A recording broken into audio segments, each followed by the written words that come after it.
They brought us Nightman and the Trashman. Now it seems that they've moved past them. These last seasons have felt awkward. Can't you feel it too? Listen, you guys are my heroes, and I care about this issue. So please hear me out and don't hate me. Maybe you could hire me.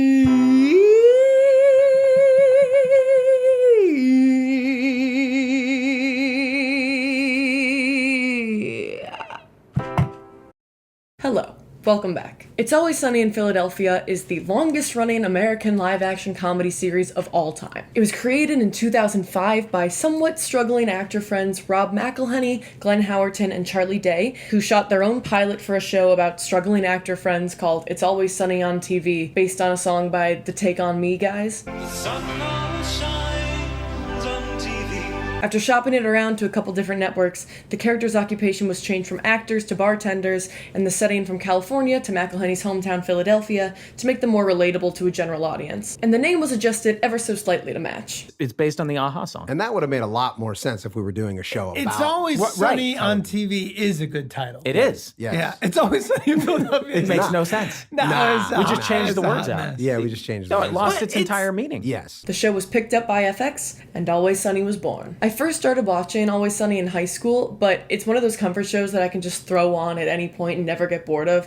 I think I feel about it the way that The Office people feel about The Office. It's especially become a comfort show for me since coming to college, and it was even a foundational point of bonding for me and my boyfriend when I introduced him to the show, and then we binged the whole series together. But in my many, many rewatches, I can't help but notice a pretty distinct drop-off in quality in the latest seasons, most drastically in the most recent season as of writing this video, season 15, the Ireland one. And my friends who watch Always Sunny seem to agree, but I can't really find this sentiment anywhere online. When I first watched these seasons, I scoured YouTube for any kind of Always Sunny video essay about what's been happening in these last couple seasons, and all I could really find was videos praising how great the writing was in the earlier seasons, and I completely agree with that, and that absolutely should exist. But I'm also kind of troubled by the seeming downfall of this show that I love so much, and so I think there should also be a voice of critique out there, especially from someone who really cares about the show and wants to see it get better. I put up a poll on my channel, and it was clear that a good group of people feel this way too. So once again, I've taken it upon myself to be the voice of the people, to take Always Sunny and pick it apart piece by piece and see what made it work, why it stopped working, and whether we can get it working again, and if so, how. I know that Always Sunny has a very fierce and very loyal fan base, so I'd like to state here again that I am one of you. I am a huge fan of this show. I hope you'll see by the amount of time and effort that I've put into this video that it's something I care about on a really deep level. I'm not making this to tear down the show or show you why, like, oh, it's stupid actually, CinemaSins, ding. That's stupid. I'm approaching this like a doctor diagnosing a patient that I really care a lot about so we can figure out what's wrong and how to get them feeling better again. I am like a doctor for television. For this video, I've selected a few episodes from each season to rewatch, although I have seen the whole series from front to back. It would just take forever to watch through the whole series for this. It already took me months longer than I thought it was going to just to rewatch this sample size. The sample episodes I chose are some of my favorites, my least favorites, and episodes that I think are just emulative of their larger season or like era. I realized that there could be a bias issue if I picked all my favorite episodes from the early seasons and all my least favorite episodes from the most recent seasons, but you can put that fear to rest because I don't really have any favorites in the most recent seasons, and the old ones are all my favorite, so that's kind of a joke, but also not really. I also rewatched more of the most recent seasons, like 4 or 5 episodes each, just to make sure that I wasn't taking the whole season down for 1 or 2 bad episodes and judging it off of the worst of the worst. But no, I can confidently say that the most recent seasons are just like that. I have taken copious amounts of notes on each episode and season and changes I've noticed between them. I have further categorized the seasons into the noticeable eras of Always Sunny, where the energy of the show feels distinct to a particular run of episodes or seasons, and I have identified the problem areas. I'm going to take you through It's Always Sunny in Philadelphia in 2 parts. First, I'm going to establish the characters, rules, and feel of the show, all the foundational elements, and show you how they've evolved over the show's run. Then, I'm going to address what I felt were the most glaring issues with the show in in its latest seasons, a diagnosis, if you will, and propose how these issues could be solved and what I hope to see from the new season. So without further ado, let's get you settled into the world of It's Always Sunny in Philadelphia. Philadelphia, I guess. Let's get you settled into Philadelphia. I know a lot about the law and various other lawyerings. According to bird law, it's 3 strikes, and you're out. Let's say you and I go toe-to-toe on bird law and see who comes out the victor. You know, Well, filibuster.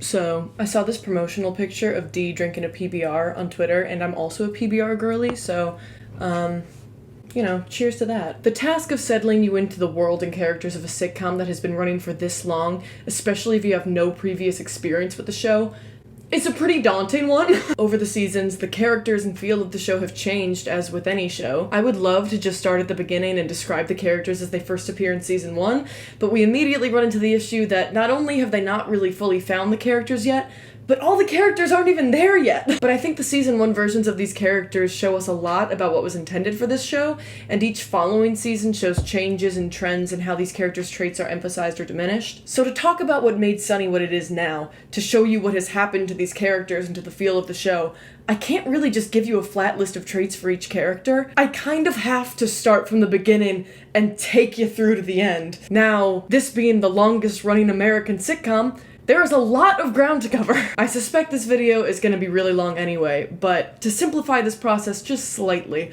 I've organized the seasons into eras, stretches where the show's characters and feel remain mostly consistent. I still want to touch briefly on each individual season, but for longer lasting eras there aren't really any changes in between seasons that are so major you'll be lost if I don't mention them. That said, I would still like to give a super brief rundown of the feel of each season within these eras, but I'll try really hard not to belabor describing the same feeling over and over again throughout a single era. With that, here we have the eras of Always Sunny as I see them. And here we have 2 gorgeous women with heaving breasts. Well, to be perfectly honest, we sort of thought we'd be speaking to a man today, so... Yeah. First of all, we've got Primordial Sunny. I call this era Primordial Sunny, like the primordial soup from which life first evolved. Because all the pieces are here, they just haven't really fused into an organism yet. The first season of Always Sunny follows 4 friends who own a bar in Philadelphia. Charlie and Mac, childhood best friends, and their friends from high school, twin siblings Dennis and Sweet Dee. There are early inklings of who these characters would become. Calm down, don't get too excited, right? There's something a little off about him. Oh, bro, that's racist. Oh, asshole, that's not what I meant. I'll go up and get the coffee. What do you guys want? Dude,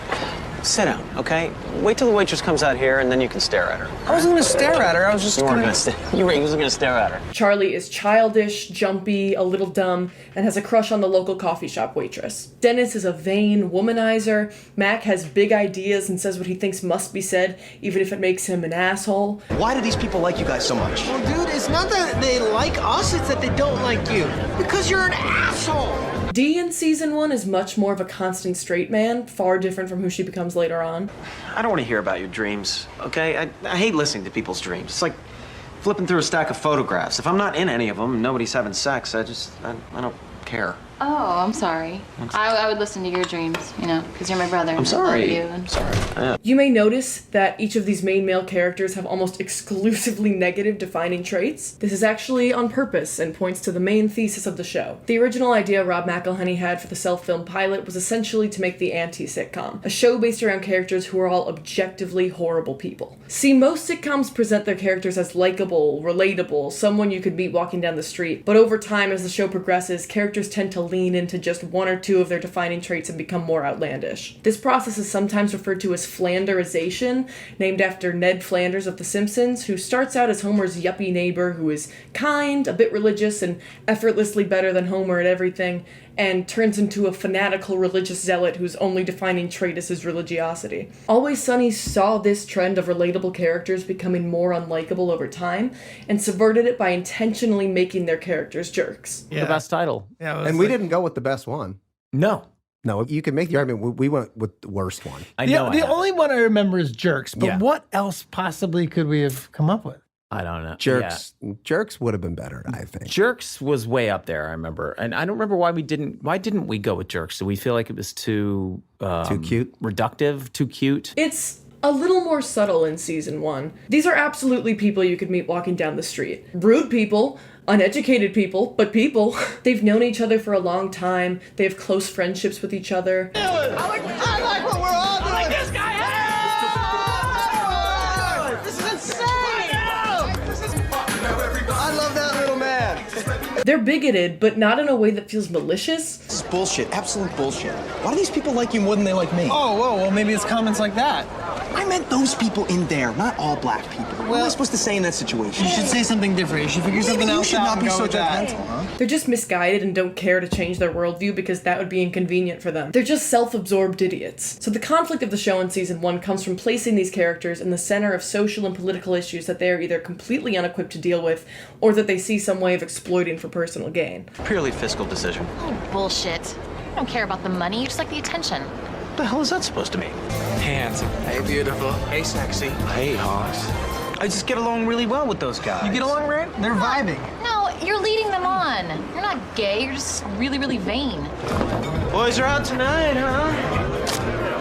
The word satire has effectively been killed, buried, and had its grave danced on by TikTok discourse, but this is a great example of what it actually is. The dictionary definition of satire is the use of humor, irony, exaggeration, or ridicule to expose and criticize people's stupidity or vices, particularly in the context of contemporary politics and other topical issues. It's Always Sunny in Philadelphia is a satire of the traditional sitcom and of American society. It points a funhouse mirror at us in the form of its characters and situations in order to expose how we ourselves reflect these characters, which in turn makes us question our own beliefs and how big of jerks we really are in our daily lives. It's a genius setup, but one that can make it difficult for people to get into watching Always Sunny if they don't know the background information. If you're an Always Sunny fan and you've ever tried to introduce a friend to the show with a random episode, you've probably seen firsthand how easily it can turn people off, wondering why anyone would root for these characters who do these awful things. It takes an understanding of the show's setup to really work for people, and even then I think there are valid critiques to be made about how far is too far to push certain messages,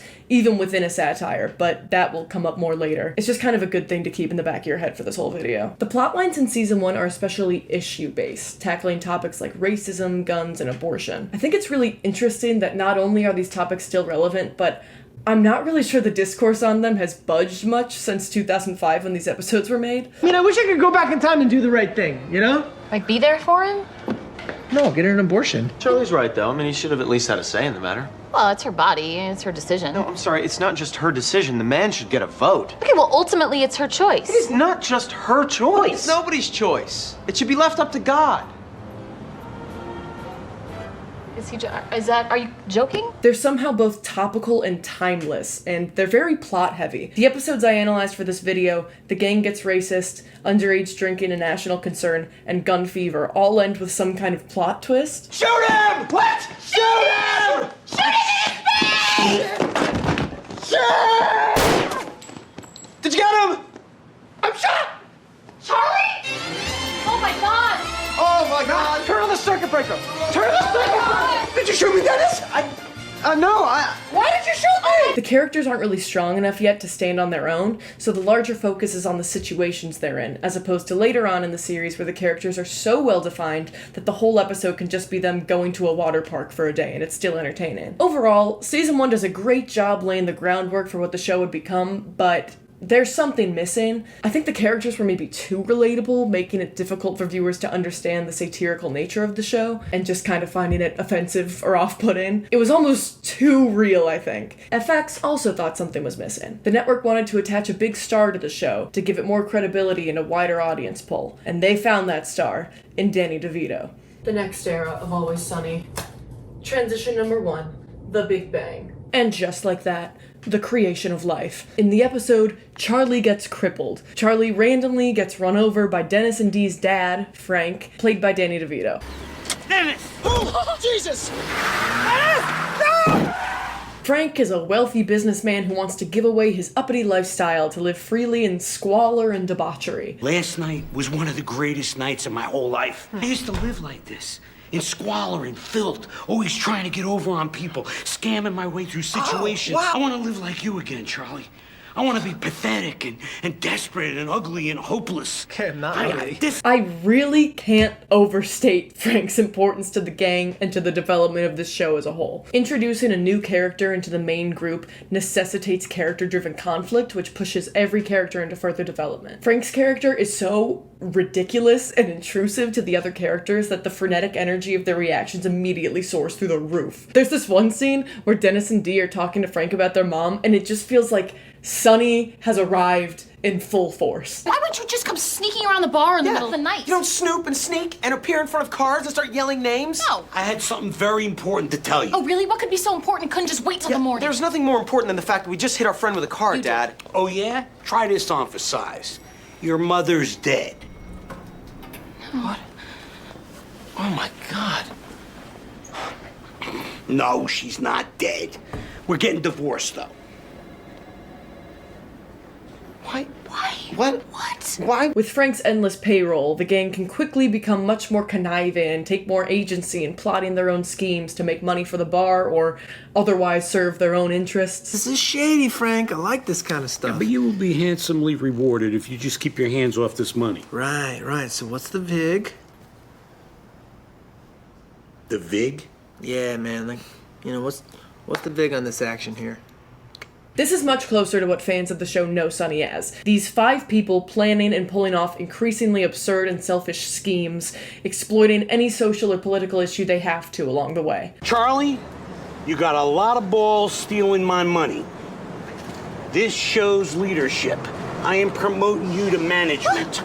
That's why I did it. It's kind of crazy how immediately the show just snaps into place with the addition of Frank. I think because Frank essentially wants to become a worse person, he pushes the gang into a more absurd place. He brings out this level of absurdity in the writing and acting of the show that just makes something click. Mr. Tibbs. Oh, is that it? Is that Mr. Tibbs? Is that what they call you? They call you Mr. Tibbs? What do they call you now? Whatever. I don't care. Oh. In this season, we start to see the gang purchasing costumes for schemes, entering underground street fighting matches, getting addicted to crack for the sake of passing a blood test so they can get welfare money. What you need? One, please. One what? One rock of crack. A crack rock. We are already a step wackier than we were in season 1 or from reality, and it works. I think part of the genius here is in using the gang's schemes to show how absurd their thought processes are. The characters are a lot more juvenile here than they are in season 1, which allows them to be bigger jerks without being completely hateable. Even more so than in season 1, they aren't really malicious, they're just so wrapped up in their own fantasy world that they don't even think about other people. Well, okay. There's a war on terror, Charlie. Have you ever seen CNN? Okay. George Bush right now. Well, start from the beginning. Saddam Okay. Hussein has the oil. Yeah. Okay? Oh. Charlie, We it is have a decided war on to help terror. the people of Israel To give our oil back to us. by defeating Saddam Hussein. My head is like swelling It's with knowledge. freedom, Charlie. My dad and I actually really like watching Always Sunny together, and one time he said something along the lines of, the gang is essentially a bunch of middle school boys making big plans, and I could not think of a better way to describe it if I tried. At their best, the gang has this juvenile whimsicality about them. They believe that anything is possible, that any cartoonish plot they think up could work, and with Frank, they now have the payroll to really try putting these ridiculous ideas into action, and it is so awesome. It's also kept in balance really well by the fact that their plans never do work out. They step on people, and they behave wrongly, but they always get their comeuppance in the end, and their stupidity and naivety makes it all more comedic than frustrating. Let's not get into the blame game That's a here, waste man. of Solutions. Yeah, let's talk solutions. How do we get this guy out of our bar? Unfortunately, it doesn't seem as though you guys have any legal recourse. We don't have any legal recourse. No. All right, I think I follow, fellas. We don't have any legal recourse. Right. I think the lawyer's right. We got to send this guy some kind of message. It's definitely time to take action, but we should be careful because I don't want to come off as anti-Semitic. Make restaurant here. Bad decision. We will crush your skull with our weapons. We can't send this. Nope. What are you guys talking about? We're gonna get arrested. Yeah, or murdered. This is a little too extreme, Charlie. A general rule I try to keep in mind about this is that the gang works best when their nefariousness is equivalent to or less than their incompetence. Otherwise, it gets less comedic and more frustrating and uncomfortable. This is a really fine line to walk, but they have already struck the perfect balance here in season 2. There's also some really great juxtaposition between how ridiculous their actions are and how nonchalant they act about them. We need money to pay our hookers, okay? So you can't have them. But we need money to buy crack. I'm sorry. Did you get addicted to crack? Did somebody get addicted to crack? Another notable thing here in season 2 is that we can start hearing the distinct Sunny vernacular popping up. This bastard destroyed my lineage.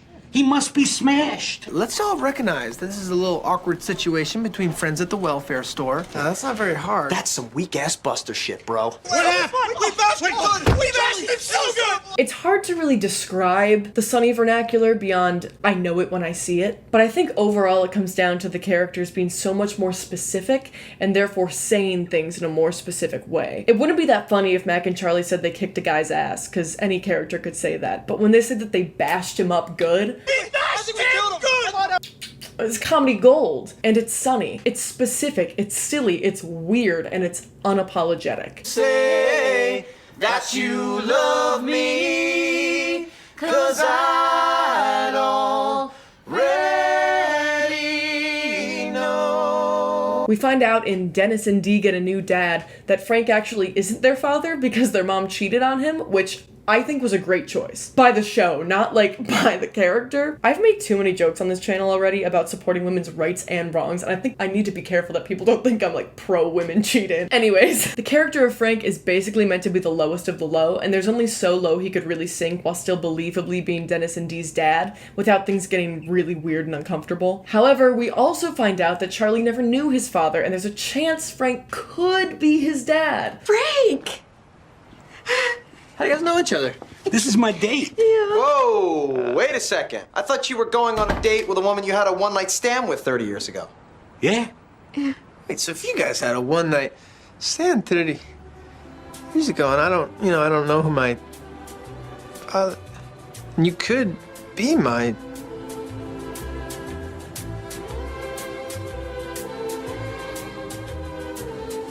Dad?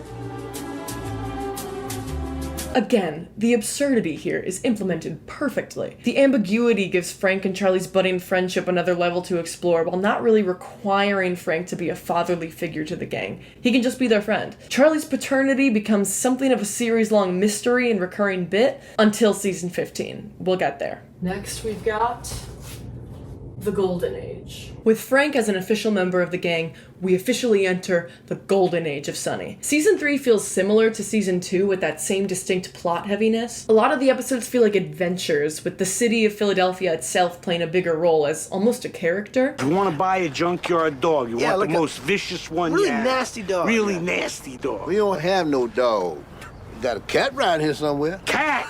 We don't want a cat. Wait a minute, believe me, that's a tough cat. He was born in a pool of gasoline on a piece of rusty scrap metal. I've seen that cat jump through barbed wire into a vat of hot tar. That cat is indestructible. We don't want no cat. There's a distinct whimsical atmosphere. They lean more and more into the Always Sunny vernacular and style, having really found their voice. The reason I make the cutoff here and not season 2 is because season 2 has a couple episodes that have to ingratiate Frank to the gang. It all feels very transitional, whereas here we have a new basic status quo with Frank as a member of the gang. With such a solid understanding of who each of these characters are, they can add new and strange aspects to them and make them more specific and absurd. The name of the game here is Heightening. I don't know if I've mentioned it on my channel yet, but I'm actually in an improv group, and so a lot of my understanding of jokes and comedic structure comes from there, so I'm gonna give you a quick little crash course on improv terms to make my next point. In a scene, there's something called finding the game. This is finding what's funny about the situation, how these characters' traits work with each other, and what comedy can come from that. It's finding the rules of a given scene and then playing with them. As you back up, you can create a larger worldview. People think it's moving forward. People always go, I can't think that fast. No. Don't think that fast. Just listen to the last thing he said. The first thing you do in the sketch is you set the parameters first. In sports, Dr. Naismith on Sure. down the line, said, so then what we'll do is we'll put these squares here. 94 feet. 94 feet here. We'll agree that anything outside of these lines, the ball is no longer in play and you have to give it to the other team. We set up those rules. Then, inside those parameters, do whatever we want. And once you've found the game, that way of playing with the rules that's fun, you can play it over and over again in different and bigger ways, which is called heightening. So a game in seasons 1 and 2 is that Charlie is always asking the waitress out, and she's always saying no. We can play that game any number of ways, across any number of schemes. But the Golden Age takes these established games and heightens them to new levels. Charlie doesn't just ask the waitress out to get rejected, he writes and puts on an entire musical to propose to her, and she still says no. They've taken this classic game and heightened it to a whole new level. Not only do they heighten established games from previous seasons, but in the Golden Age they do a great job of finding and heightening games within episodes. Take, for example, Mac and Charlie White Trash. Mac and Charlie find the old abandoned public pool and say this. I think it's clear why it looks like shit now. Well, yeah, because Jamie Nelson drowned in it. Later in the episode, when Mac and Charlie get trapped in the bottom of the pool, they pass the time by making Jamie Nelson a memorial. See, Charlie, this is a proper memorial. I think Jamie Nelson would have liked this, you know? I like the skateboard because Jamie loves skateboard. He did like skateboarding. Not much of a swimmer. Not a very good swimmer. No. And finally, when Dee and Dennis arrive, Dee says this. It's a white trash, you admit it right now! I hope you trash bags die in the bottom of this pool like Jamie Nelson did! Don't bring Jamie Nelson into this! They established a rule that Jamie Nelson drowned in the public pool and the gang all knows about it. They made a callback to it when Mac and Charlie made a memorial for him. And when Dee mentions Jamie Nelson, we have the payoff of our game. This takes really close attention to detail from the writers, and it is done exceedingly well in the Golden Age. Not only that, but these episodes do a fantastic job of weaving together plots in kind of a Seinfeldian way. In season 4's The Gang Solves the Gas Crisis, the A plot follows Mac, Charlie, and Dennis trying to pull off a scheme involving buying huge amounts of gasoline and reselling them later, all while trying to define their roles in the gang. As the brains of this organization, I should have made this decision. Woo, I'm sorry. Since when did you become the brains?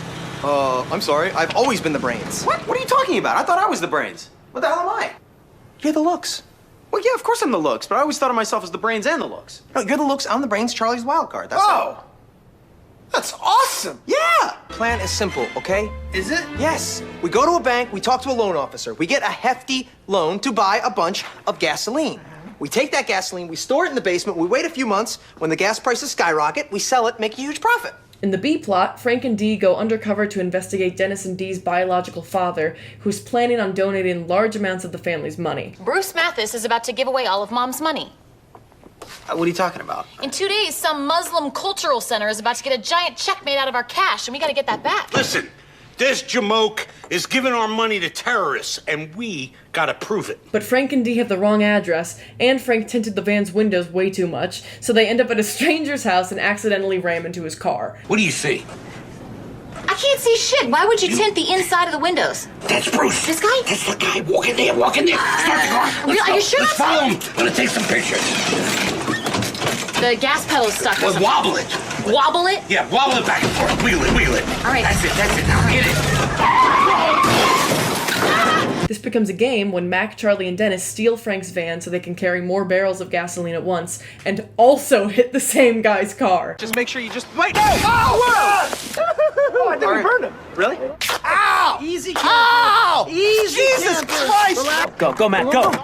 Go. Yeah, don't lie to me. I have my ways of finding out things. You'll be sorry. Oh my God. Is that a Muslim guy? He's getting in my van.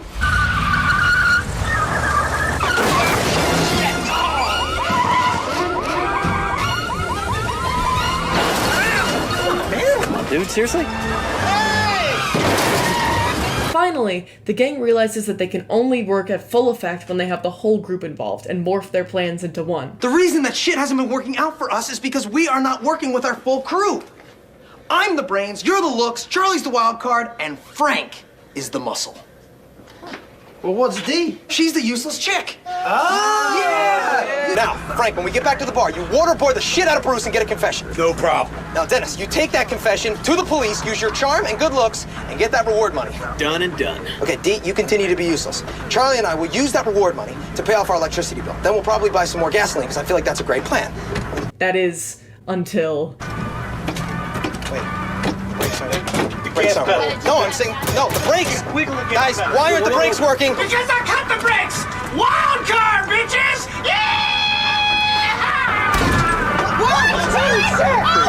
Oh my God! And the stranger's car is blown up by a van full of tubs of gasoline. Mastersfield steps up to the tee, 8 strokes behind the leader. Hole number 17, 338 yards, dogleg left.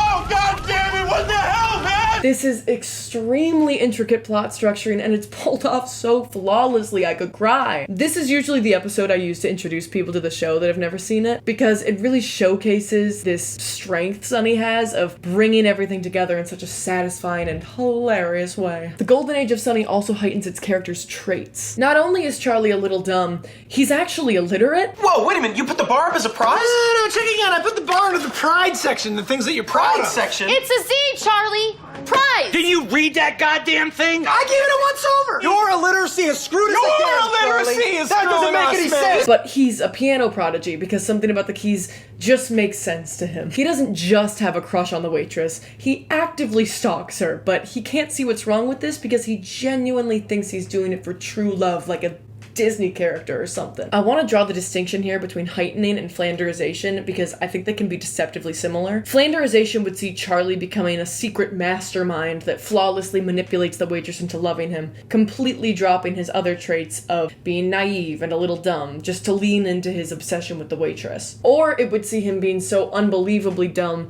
that he makes a joke about thinking a piano is like a haunted table or something, despite us knowing that he can play the piano. It's not a great example, but you know what I'm trying to say. Flanderization is the degradation of a character and their traits, and usually goes against the established rules of the show. Heightening, on the other hand, pushes a character or game to a new and interesting but still believable place within the established rules. This is what makes it so satisfying. No rules are broken, we just got better at playing the game. The golden age of Sunny sees the fleshing out of all of its characters, and this is really where I'm able to give a full description of each member of the gang, as they are finally established in all their weird lore and idiosyncrasies. Like I said, Charlie is the wild card, illiterate janitor of Patty's Pub, who spends his days cleaning toilets, eating cheese, huffing glue, and bashing rats in the basement. He can play the piano, he believes in ghouls, he knows a lot about American bird law, and thinks of himself as a man of the law. He and Frank are best friends who share an awful apartment, play games together, and follow an intricate set of rules such as eating cat food and drinking a beer so they can fall asleep quickly before the stray cats that follow Charlie around start making too much noise outside. If you're gonna walk a mile in my shoes, this is a pretty big part of that mile, don't you think? Now, eat one of these, all right? You're gonna wanna huff a little glue and drink some beer. This is cat food, Charlie. Well, Dee, I can't explain it, all right? There's some sort of weird chemical reaction that happens when you combine cat food, beer, and glue. It makes you feel like extremely sick and tired, and you're able to fall asleep. Why would I want to make myself extremely sick and tired? Because there's gonna be about 50 cats howling outside that window all night long, and you have no idea how loud 50 cats can be. Okay, maybe there wouldn't be cats surrounding your building if you didn't have open cans of cat food everywhere. I have 50 cats howling outside my window because I have 10,000 rats running around my building, Dee, All right, okay? stop yelling. I'm You're not an spitting cat idiot. food There's on a me. reason to do the things that I don't feel good. I'm just starting right on time. If I were you, I'd start wolfing that shit down.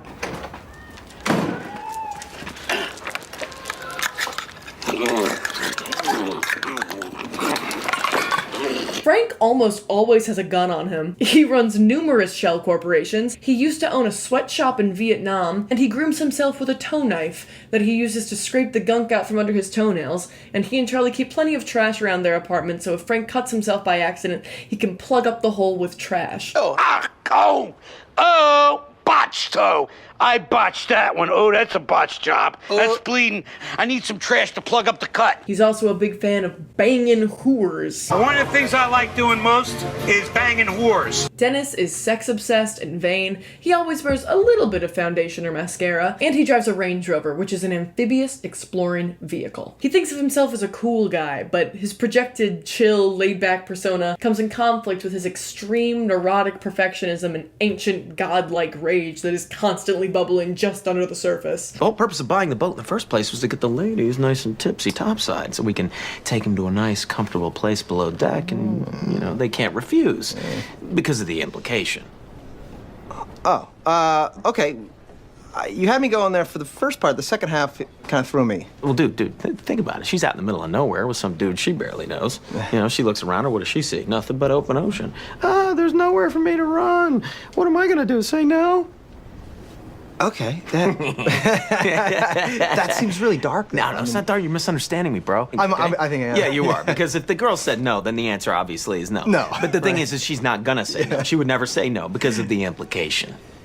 He has a codependent best friendship with Mac that's more than a little bit queer-coded, but not really in a way where you think they're actually having sex. It's more like they're little boys who just love their best friend so much and they can't get enough of each other. But of course, with their age, it comes across more like they're an old married couple. Okay, what do you want? We need a big bowl for popcorn. Yeah! Mac and Dennis movie night. Tuesday nights, movie night. I feel like you guys are two codependent losers who are so wrapped up in each other that it's hard for you to see how pathetic your lives are. It's like you're an old married couple. No, Dee.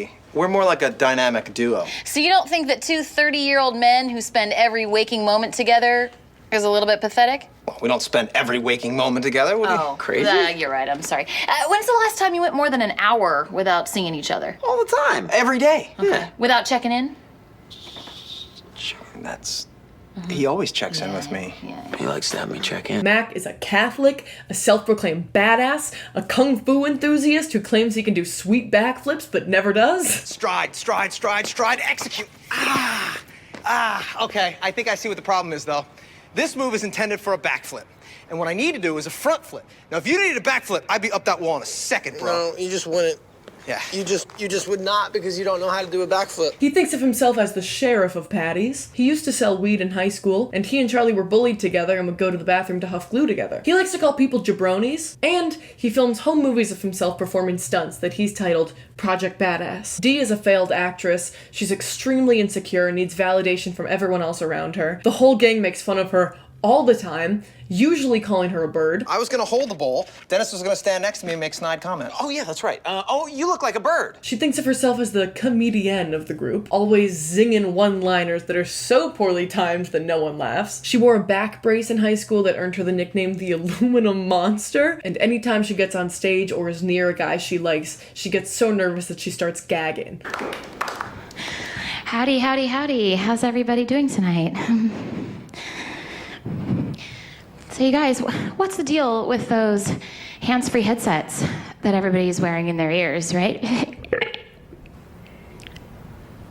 It's like, hey, everybody look at me. I'm 1 part robot and 3 parts asshole.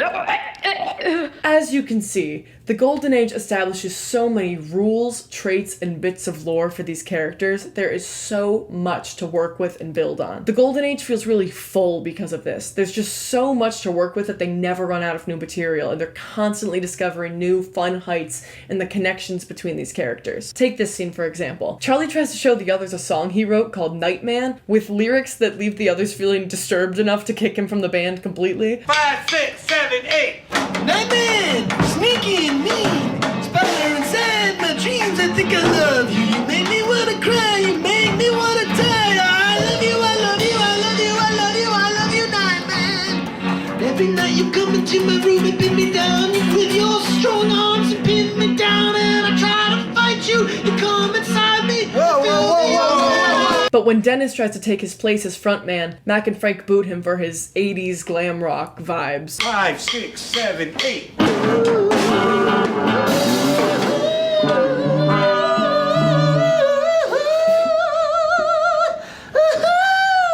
So Dennis goes to find Charlie so they can team up and spite the others. He finds Charlie alone in his apartment huffing spray paint, and their characters connect in a way they never have before. Charlie, let's join forces. Hello, come right in. I will.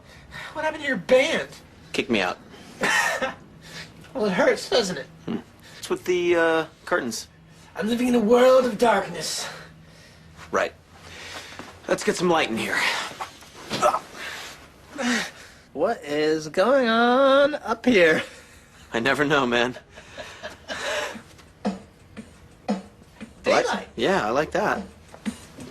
Dayman. Dayman. Fighter of the night, man. Champion of the sun.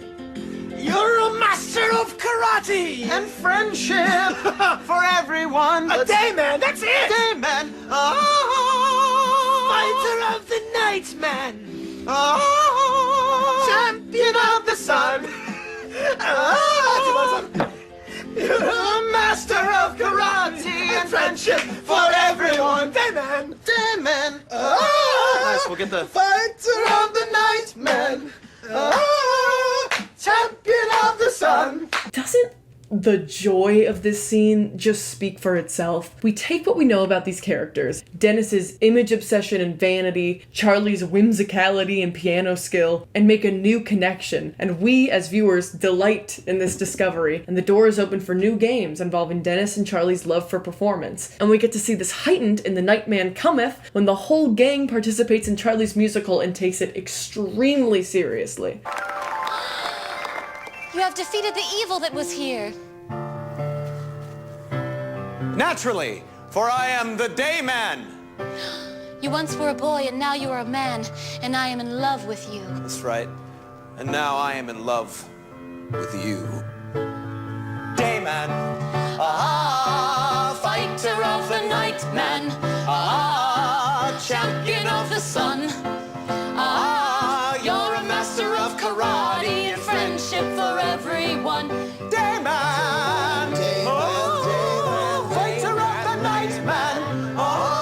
I have no better way to describe the golden age of Sunny than these scenes. I think what's so great about this era is the way that these characters' traits are played with, heightened, expanded, and explored to find new and exciting reasons for the gang to like each other. See, everyone in the gang is a jerk. That's the point. And they're jerks to each other, certainly, but for the show to work, we as an audience have to understand why they would stay with this group. If the gang is more horrible to each other than they are to the outside world, I think something is lost. And that's not to say the gang can never argue, please. That's like half of the show. But I think the heart of Always Sunny is that, despite how horribly they treat each other, at the end of the day, they really are friends, and they really do have these meaningful moments of connection to each other. If they didn't, it would be hard to believe they would put up with each other at all. We have to understand why these characters would all go on living in this fantasy world together. The gang has their spats with each other, but at the end of the day, they are a united front against the rest of the world. They can always rely on each other to reinforce their own uneducated opinions and outlandish ideas, and that's how the gang continues to thrive. Take this moment from the end of The Nightman Cometh, for example. The waitress has just denied Charlie's proposal, the whole reason for putting on the play in the first place. Really, Charlie, will I marry you? No, I will not. I will never marry you. Okay, so wait, I'm sorry, I want to get this clear. You are saying no? Oh, I am definitely saying no. That's it. You can go home. It's over. Well, we're gonna do a vow. Hold on. If you want. This is a great musical, Charlie. You did a great job. She ain't worth it. This is like The Office levels of melancholy. It's a little heartbreaking, isn't it? Like, it's so real. For a moment, the fantasy is completely shattered. Charlie is woken up to the reality that his play wasn't very good, or at least not good enough to get the waitress to marry him. He didn't have very much fun putting it together. He was constantly frustrated by the rest of the gang, and now he has nothing to show for it. For a second there, you could almost imagine Charlie just walking away from it all, giving up on all these schemes forever and leaving the gang. But Frank is there. He says the waitress isn't worth it. He likes Charlie's play. And Dennis and Dee and Mac need to bow because they're still living the fantasy and want their applause. So Charlie gets pulled back in. This is how the gang operates. By keeping each other wrapped up in their fantasy worlds, they can treat others however they want because at the end of the day, they've got people that will support them in their bad behavior. And with everyone stuck in the fantasy of the gang, they can continue to drag each other farther down into even worse people. And the show's absurdity gets pushed even further. Moving right along into postmodern Sunny.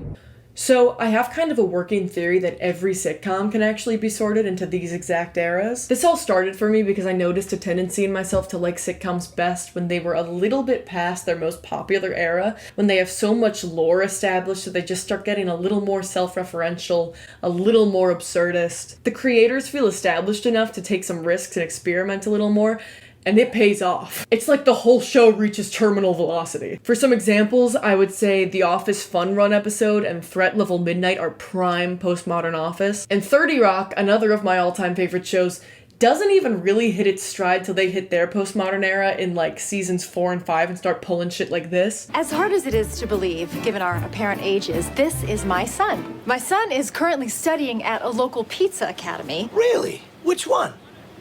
New York Pizza Academy. Well, then I hate you, because I'm a Pizza Academy in New York man. Wonderful. So, what fraternity are you pledging? I'm not. There are no fraternities at New York Pizza Academy. That's right. You correctly answered my trick question. Now I'm bound by Pizza Academy tradition to grant you any request. Wow, this could not have gone any better. This might just be a personal preference thing, but I don't know. I feel like the energy is just so heightened here. To be picked up for so many seasons, they're confident in their success, and they just start getting weird with it. I love it. This is not to be confused with jumping the shark, which is a term named for Fonzie from Happy Days' infamous shark jumping stunt, and refers to the point in a show where every believable point has already been done, so the writers have to resort to the most ridiculous and unbelievable plot lines that are so absurd the audience can't even reasonably believe they would happen to these characters, essentially breaking the fabric of the show. The postmodern era is usually just before a show jumps the shark, when they're getting a little more experimental and absurd, but are still grounded in reality. It's an unsustainable position to be in for this very reason. You can only experiment and push things so far until they break. But just before they break, you get some banger episodes. I mark the start of Always Sunny's postmodern era at the start of season 7 with the appearance of Fat Mac. As sitcoms go on, the characters have a tendency to become more traditionally, societally attractive because the actors become more famous and have more money to spend on whatever touch-ups they want. As a subversion of this, Rob McElhenney decided to put on some weight for season 7 of Always Sunny. I think there's definitely a valid criticism to be made here about fat phobia and seeing fat people as inherently unattractive. I think that might be a bit problematic, which is why I'm not always sure how to feel about Fat Mac. On the one hand, we've already established that these characters are supposed to be horrible people, but when they make fun of Mac's weight, I don't really feel like the joke is that they're horrible people. It feels like the joke is that Mac is fat. Dude, you're wheezing now. You slow down. Breathe and eat separately. This is what America's about, okay? Being able to eat at any rate you want to eat. Shut up. Stop making all of these things about America. You're fat, not Can we because just of change America. the conversation? So that's a double cheeseburger meal with a extra large chocolate shake? Can you go ahead and throw an extra double cheeseburger on there, please? Because I'm very hungry. And that makes me a little uncomfortable. For me, it also shows warning signs of their lack of faith in Mac's character as he'll go through more distinct iterations throughout the show. Something to keep in mind. Season 7 is home to my favorite episode of the entire show, The Gang Gets Trapped, in which the gang gets trapped inside a random family's house while they're searching for a supposed missing artifact. This episode is really the perfect example of what postmodern Sunny is. We are dropped into the heat of the action, subverting the show's typical formula where the gang hears some news, plans a scheme, and then tries to pull it off. Here, the episode starts mid-scheme, with Dennis already chiding the others for the absurdity of this way of functioning that the gang is so used to. Damn it. This is such a stupid goddamn situation. I say we bum rush her and choke her out with her own belt. Dee, you're escalating shit. This is exactly what I'm talking about. We immediately escalate everything to a 10. It's ridiculous. I mean, somebody comes in with some preposterous plan or idea, and then all of a sudden everybody's on the gas, nobody's on the brakes, nobody's thinking, everybody's just talking over each other with one idiotic idea after another, until finally we find ourselves in a situation where we've broken into somebody's house, and the homeowner is home. Yes.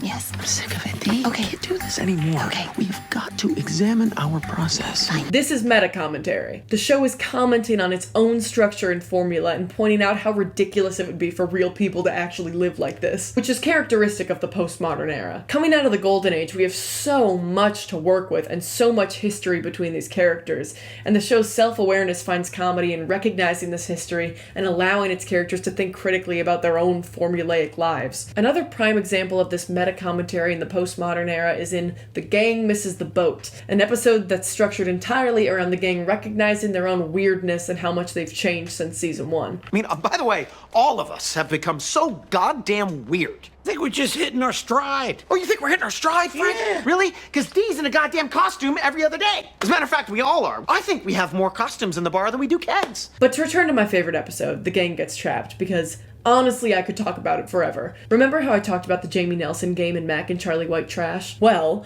almost every single line in this episode is part of a game. Here's a list I made of all the games I picked up on in this episode, and there very well may be more. We immediately escalate everything to a 10. You were the ones who escalated us off of being the extraction team. We could have gotten in and out of there. Well, escalate your way back in for all I give a shit. Oh my god. Dee, your brother's hideous. I mean, it smells bad. Okay. I definitely regret you getting quadruple onions on your burger. D'Andrea, your breath is dog shit. I know. I know I'm not innocent in all of this, okay? I know I shouldn't have stood on that table and given that awesome speech about how I was the perfect one to lead us into the house because of my wonderful grace. I know that. I regret that now. It was a very persuasive speech. What about your whole speech about I have the grace of a falcon and I'll be in and out like a demon's whisper? Dude, you stood up on your chair in that burger restaurant and said that speech for everybody. It was a damn good speech. It was very persuasive, but I regret it now. Definitely regret being dragged along into this whole thing. For what purpose would you have been dragged? You nosed your way into this like you do everything. Hank's got the attitude. Dennis has the grace. Dee nosed in. She nosed in. Loud voice. Breath reeks. Nosy. Dee, you are nosing in. Nip it in the bud. What's going on with you, Dee? You should be nosing into this like crazy right now. Adults should not be making plans that are based on dumb movies. Excuse me? Indiana Jones is a dumb movie? Indiana Jones Part 4 was dumb. I'll give you that. I wouldn't even count it. I'm gonna say Temple of Doom's out for me as well. Is it out for you? Also dumb. I like that one. I gotta pee. I have to pee so bad. The toilet's right behind you, so I'm just gonna go ahead and pee in it. Oh, no. Give me a chip. No, you don't. These are my chips. You don't get a chip. Give me a chip. No, you don't get chips, Charlie. Dude, please give me a chip. You're not getting a chip, okay? Come on! Leave it alone with the chips. If you want a chip, you could have gotten a bag at the hamburger store. He wants chips, and I asked him in the store, Dennis. You were there. I said, Charlie, do you want a bag of chips? He said, no, I don't want chips. You're not getting this. If you wanted a goddamn chip, you should have gotten a goddamn chip at the hamburger shop. We are in a very dangerous situation here. These people are from the South. No, they come up. These carpetbaggers come up by the truckload just to steal our artifacts.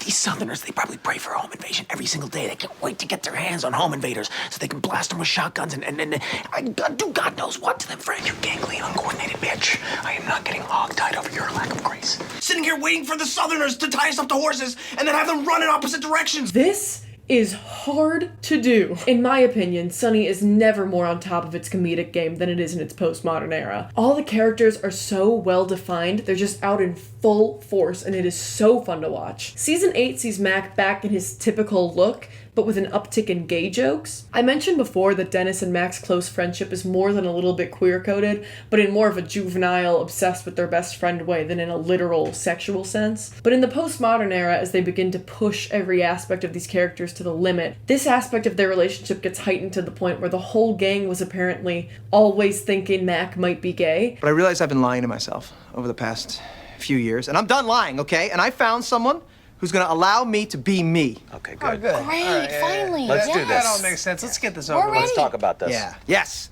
Guys, I'd like you to meet the love of my life, Dusty. Why did I have to wait in the hall?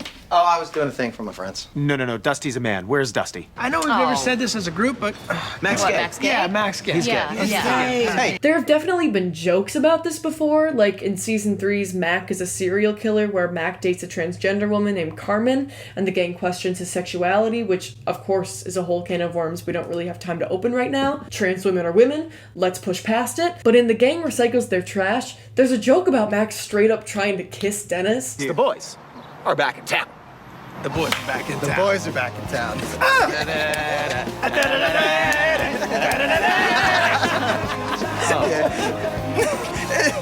He just tried to Yeah, kiss he me. did a little bit. Jokes like this about Mac having some kind of obvious, unreciprocated crush on Dennis become more and more frequent throughout this era, culminating in him finally coming out as gay in season 12. Once again, this shows me kind of a lack of faith in Mac as a character. On the one hand, yes, this is heightening a trait we already established for Mac, his codependent friendship with Dennis. But the issue for me is that it becomes a bigger and bigger part of Mac's character to the point of Flanderization, and I'm also a bit uncomfortable with how gay Mac is treated by the rest of the gang, which is very similarly to Fat Mac. In previous seasons, jokes around Mac's sexuality followed what I think of as the Tobias Funke model. In Arrested Development, the character of Tobias is always thought of as secretly gay by all of the other characters, including his wife. But the comedy doesn't come from pointing and laughing at the gay man. That would be weird. No, the comedy of Tobias comes from how blissfully unaware he is that he's coming off this way. The game with Tobias is finding new and increasingly heightened ways for him to do or say something that is so obviously seen as gay by the others,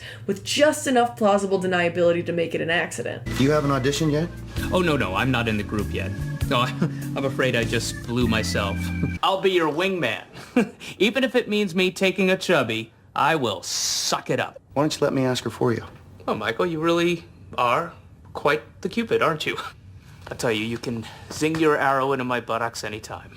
Okay, you know what you do? You buy yourself a tape recorder, you just record yourself for a whole day. I think you're gonna be surprised at some of your phrasing. It was always the same with Mac's sexuality. He would do or say something that came across as gay to the others while being blissfully unaware of how he was coming across. We're getting plowed in the ass by the oil companies and the gas companies with their 10-gallon hats and their rotten ass-plowing hearts. So, as the brains of this organization, I came up with a plan. Lay it on us, bud. It involves pulling up our bootstraps, oiling up a couple of asses, and doing a little plowing of our own.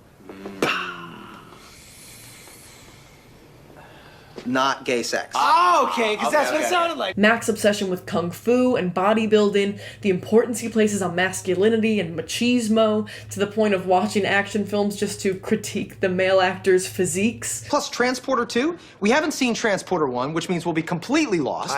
Plus Jason Statham's physique is nothing like the lineup in Predator. Okay, will you stop? I don't want to have conversations anymore about dudes' physiques. Dennis, whether and body mass alone. That's what I was trying to avoid, a conversation about body mass, okay? All of these things in Mac's mind are as badass and heterosexual as they can be, while inadvertently making the others think he's gay. That's the game. When the show starts leaning towards confirming Mac as canonically gay, this shtick is dropped for more pointing and laughing at the gay guy type jokes. But I have more on that later. For now, let's return to the gang recycles their trash. This episode is now removed from streaming platforms for the inclusion of brownface in Dee's racist character Martina Martinez, who, in the episode, incites a group of people of color to riot against Mac, Charlie, and Dennis. Well, hold on a second.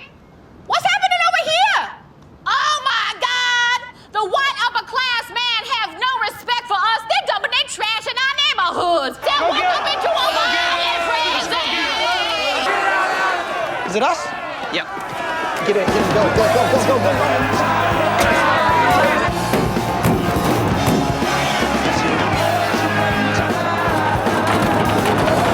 I think they definitely made the right choice in removing this episode. While it's easy to hide behind irony and the satire label, I think there's a distinction to be made here. Dee's racist characters should only ever be used to make fun of how racist Dee is. That's the satire. It points out how ridiculous it is that people tolerate racist stereotypes in comedy. But when her caricature of a Latina woman is taken seriously enough to incite a riot, and when the scene paints people of color as a gullible and violent group, we run into issues. Let's come back to the idea of satire as a funhouse mirror. What exactly is this riot scene satirizing? It's not really Dee's racism. It's the people of color's anger and protesting. That makes me uncomfortable. Suffice it to say, I'm glad this episode was removed from streaming services. With the show running for this long, it's inevitable to make missteps like this, and I really do respect the creators for recognizing it and working to correct it. The postmodern era, in my opinion, comes to an end halfway through season 12 in the episode Hero or Hate Crime, in which Mac officially comes out as gay so that he can get a scratcher lottery ticket. Does that mean if I claim to be gay, I get all of it? Well, yes. You would be entitled to keep all of it. I claim to be gay. No, you don't get it. There's a history behind it. I've been gay forever. Everybody knows it. Even The gay Mac bit has been pushed so far that it's become canon. I wouldn't call this jumping the shark because I do think gay Mac could have worked. I think he could have opened the door for some interesting new situations for the gang to encounter and created new avenues for satire. I think a more damning moment is the episode Dennis's Double Life. So, background information. Glenn Howerton, who plays Dennis, got the lead in a new NBC sitcom called AP Bio, and they weren't sure if he would be able to film both shows at once. So to explain away his possible absence, in Dennis's Double Life, we learned that one of Dennis's many sexual exploits ended up with the woman getting pregnant, and he has a secret son in another state. Throughout the episode, Dennis tries to weasel his way out of being a father in typical Dennis fashion. I don't mean to interrupt here, fellas, but I'm a little bit confused. You never told me you had a roommate. it's time. Here's where things get a little bit tricky.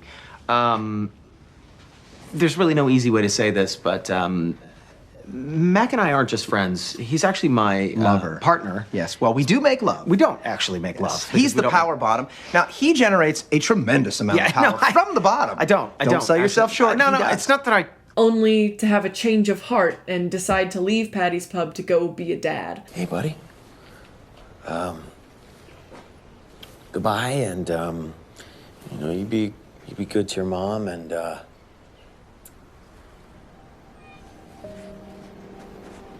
Okay, y'all done? Yeah. All right.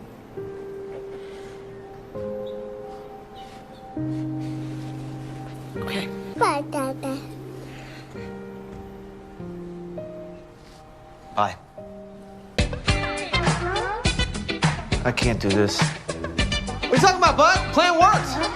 No, this is crazy. What are we doing? I can't do any of this shit anymore. Okay, I'm leaving. I'm gonna go be a dad. Oh, wait, Well, hold on a second. You can't just leave. You can't just go become a dad, Dennis. That's not the way it works. You don't know the first thing about it. Well, you know what, Frank? I'll figure it out. Okay? Because I don't want my kid to grow up like I did with some asshole dad who's never even around. You talking about me or Bruce? You! Okay, you know what? This is nuts. I just gotta go. It's done. It's done, guys. Goodbye, Patty's Pub. Goodbye, Philadelphia. Goodbye, Charlie. Mac, Dee, Frank. The bar's done. So here's the problem with this. I don't believe it. Like, not even a little bit. You're asking me to believe that Dennis, the man who did this... She rejected me. Me, Frank, me, the coolest guy in the history of this goddamn school. Oh, they're all gonna pay. They're all gonna pay the ultimate price. Dude, what's all that stuff you're grabbing? Tools! Tools! Duct tape, zip ties, and gloves. I have to have my tools. Is the same character that is convinced to leave his whole life behind because it's the right thing to do. Okay, y'all done? Yeah. All right. This is such a serious beat, and it just goes against the very fabric of the show, in my opinion. I think they thought it would be a moment like the end of The Nightman Cometh that I discussed earlier, but there's a notable difference here. In The Nightman Cometh, Charlie's upsetment is in line with his character and his motivations. Charlie's in love with the waitress, and she's just rejected him. Of course he's upset, but the gang is there to catch him and pull him back into their world. In Dennis's double life, I just don't buy that Dennis would be this sad about getting out of being a father. One of Dennis's core traits is being sex-obsessed and vain. He doesn't have the selfless bone in his body required to realistically want to be a father. And giving him a sudden change of heart about this retroactively calls all of his past actions into question. This is what it took to make him see the error of his ways? The creator of the Dennis system made to see the light by having a child? In my opinion, it completely violates the rules of the character. And Dennis isn't even the only casualty of this episode. No, this episode also breaks Charlie and the waitress's characters. See, with all the talk of babies and holding a woman down with a pregnancy, Charlie has the idea to try to get the waitress pregnant so she will have to be with him. And it works? Frank will provide for us, right? He's got tons of money. You're never gonna have to work another day in your life, see? Zzz, all the way to sitting on the beach in Rio de Janeiro. Did you really think that this was gonna work? Did you really think that you would just have me in here and you could just hurl insults at me? And I've tried everything for years with you, and at this point, I just don't know what else to say. oh my God, stop saying things to me. Don't you understand that this is never gonna happen, so let it go. But look, why? You won't ever tell me why. You just say no and you won't give me a shot. I don't understand what's so terrible about me. What's so great about me, Charlie? What's wrong with you? Why are you so obsessed with me? I mean, you said it yourself. I'm a mess. So why don't you just go find somebody better? Well, because there is no one better. And I love you. I'm sorry, but again, there's just no way this would work. This is the waitress we're talking about. A whole musical written for her didn't do it. But some money from Frank and she's hopping in bed with Charlie, the man who has relentlessly stalked her for years? No, I'm sorry, I just don't buy it. And even if they did this in a way that could convince me, is it worth it? Charlie and the waitress's relationship is one of the longest running games of the series, fundamental to both Charlie and the waitress's characters. I think it's a fun idea to have Charlie and the waitress somehow end up together or sleep together once and then have the tables turned like they do here. Oh, right. The baby. Right. Hey, you know, speaking of which, I think we're gonna need to make some changes around here. I think you need to repaint for starters. Well, why would I do that? Charlie, this paint could be full of lead.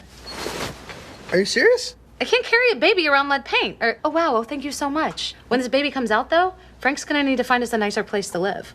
Oh, but I love this place. Okay, well, I don't, and it's no place to raise a child, so end of conversation. Whoa, hey, hang on, you're kind of coming on strong right now. Are you serious right now? Well, look. I'm carrying your child. No.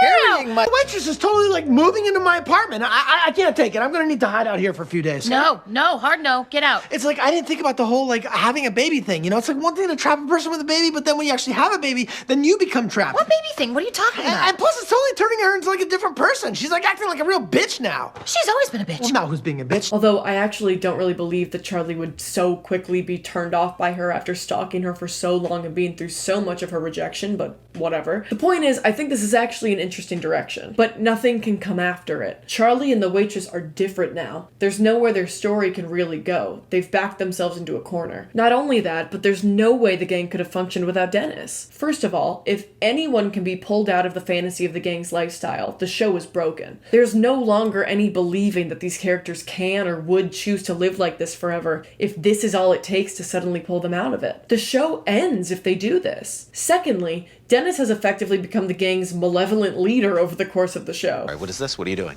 Deaf poetry. Don't do that. Makeup, smearing, no power steering. He be talking, but we don't be hearing. I command you to stop. The gang dynamic is completely lost without him at this point. This is Michael Scott leaving the office. The show ends here, right? It has to. Anything else will be completely unbelievable and ridiculous past this point. Right? We reach our second transitional era of entropy. Entropy, a lack of order or predictability, gradual decline into disorder. Also, the heat death of the universe. So, we come back from Dennis's double life to what I think is the worst episode of the show. The gang makes Patty's great again. Dennis has been replaced by Mindy Kaling. I don't remember her character's name and I don't care enough to look it up. She does not work with this group. And honestly, I don't really think it's her fault. I think anyone trying to take Dennis's place was always doomed to fail. The wine is selling like crazy. And look, it's called conservative wine, but it's spelled with an H because it's like, we're whining. It's a pun. It's a play on the word wine. Yeah, Mac, I get it. I came up with it. Yeah, so smart. Yeah, Shut up, Mac. yeah, So I smart. get it. I get it. So, Mindy Kaling has been working at Patty's, I guess, and she's been leading them through new schemes and such. The point is, Patty's is now a place where progressive-minded people like us can feel at home. You think those liberal morons bought it? But the whole gang still misses Dennis, so Mac orders a sex doll of Dennis. Cindy, I'm so sorry for interrupting, but it has finally arrived, and I think you are going to be very impressed with what is inside this crate. Oh my God. And he's adamant that it's not a sex doll, but the rest of the gang is absolutely certain that he's using it. It's not weird. It's not like I'm gonna have sex with it. I mean, He's gonna have sex with that the second we walk out of the store. Because he's gay? Okay. Can you see the problem here? Mac's gayness is becoming his character's, like, whole thing, and every joke made about it is effectively, haha, you're gay. You're gay. Look at the gay guy. It's so funny how gay he is. We found the bike. What? It's an awesome workout bike. What's the big deal? Pedals? There you go. It's outrageous. I know what you're thinking, okay, but it is not what it looks like. Yeah, what it looks like is that you are fucking yourself with a dildo bike. This is grotesque. Hey, Mac! We're going through your stuff! I got your sticky Bible! Over here. touch the bike. No, I didn't touch your bike. Touch the thing in here that was yours, man. Didn't touch one of your gross things. Out gay Mac suffers from what I call LeFou syndrome. Remember when Disney made their live-action remake of Beauty and the Beast, and they randomly decided that LeFou, Gaston's bumbling sidekick whose name is literally French for the fool, would be the first out gay Disney character? And then in the movie, the only hint that he might be gay was that he was hopelessly in love with his abusive boss, Gaston, and then he danced with a man for like 2 seconds at the end of the movie. Wow, such gay. Very representation. See, the point isn't that LeFou is a proud, out gay man. The point is that he's in love with Gaston, and that's funny because Gaston is horrible to him. Gaston, with all due respect. Do you want to be next? Fetch my horse. Well, I used to be on Gaston's side, but we are so in a bad place right now. You're too good for him anyway. Once Mac is out, he's not just proud, out gay Mac. He's in love with Dennis, and Dennis is suddenly horrible to him. Their friendship is completely gone here. Not get a sex doll of your best friend. No, not best friend. Yeah, sorry, not best friend. He didn't like him much. He left him a contact number for where he was going to be in North Dakota, but it ended up being a mental health line. The show asks us to believe that Mac has always been hopelessly and masochistically in love with Dennis, who has always hated Mac. And not only is that just not true, it's not fun to watch. So you don't like living with me, Dennis? Oh, no, I love having a roommate who spends 3 hours a day on a dildo bike. And you were gonna be impressed by that and see that you need me as well. Oh, okay. I think I understand. So you were still gonna rely on a decision that somebody else made, only this time you were potentially gonna kill a man? Are you not pleased?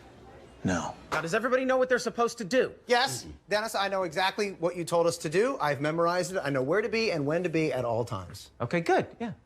Needy and desperate for approval, but good. Charlie, now look at that. You see that? With one little gesture, he tells me everything I need to know. That wordless display of confidence earns my confidence.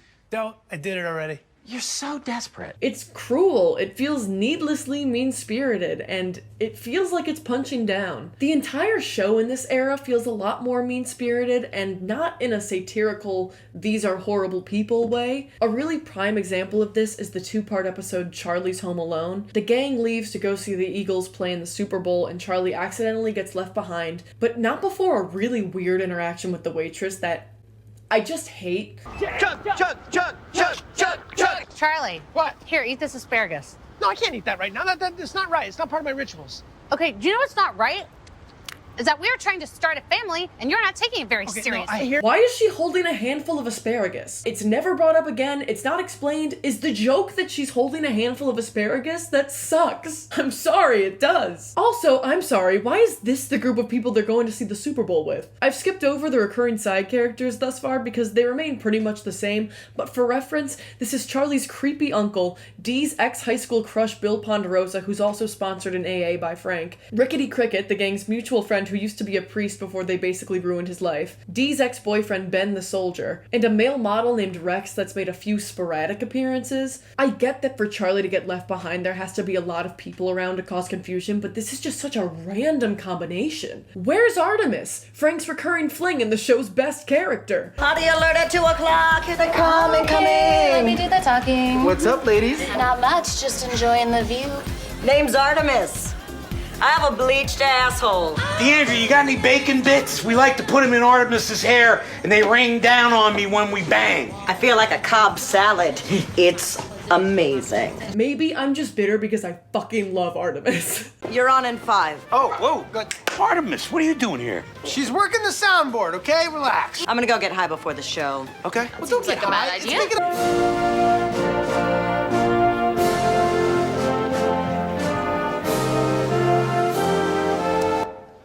Give me a beat.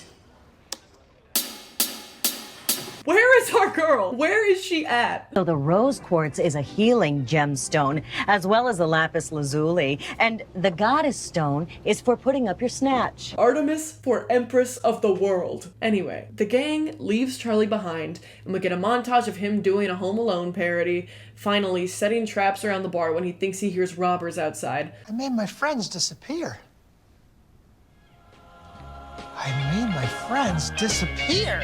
Rocking around Christmas tree. Is a swell time to go gliding in the one-horse sleigh. Giddy up, jingle horse, Only for him to get stuck in his own bear trap. the jingling feet.